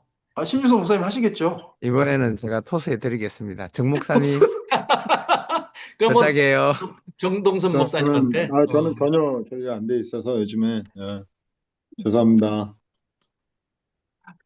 그럼 다음 주 휴강입니까? 아니, 다음 주에 이제 그럼 김명주 목사님께서 이제 마무리 하시고요. 다음 주에. 네, 그렇게 하시고. 알겠습니다. 네, 네네. 오늘은, 예, 신명기. 네, 그렇게 예, 마무리 제가 다음 준비하겠습니다. 예, 네. 오늘은 이제 신명기 두 번째 시간은 이걸로 마치고, 황신영 목사님 기도해 주시면 고맙겠습니다.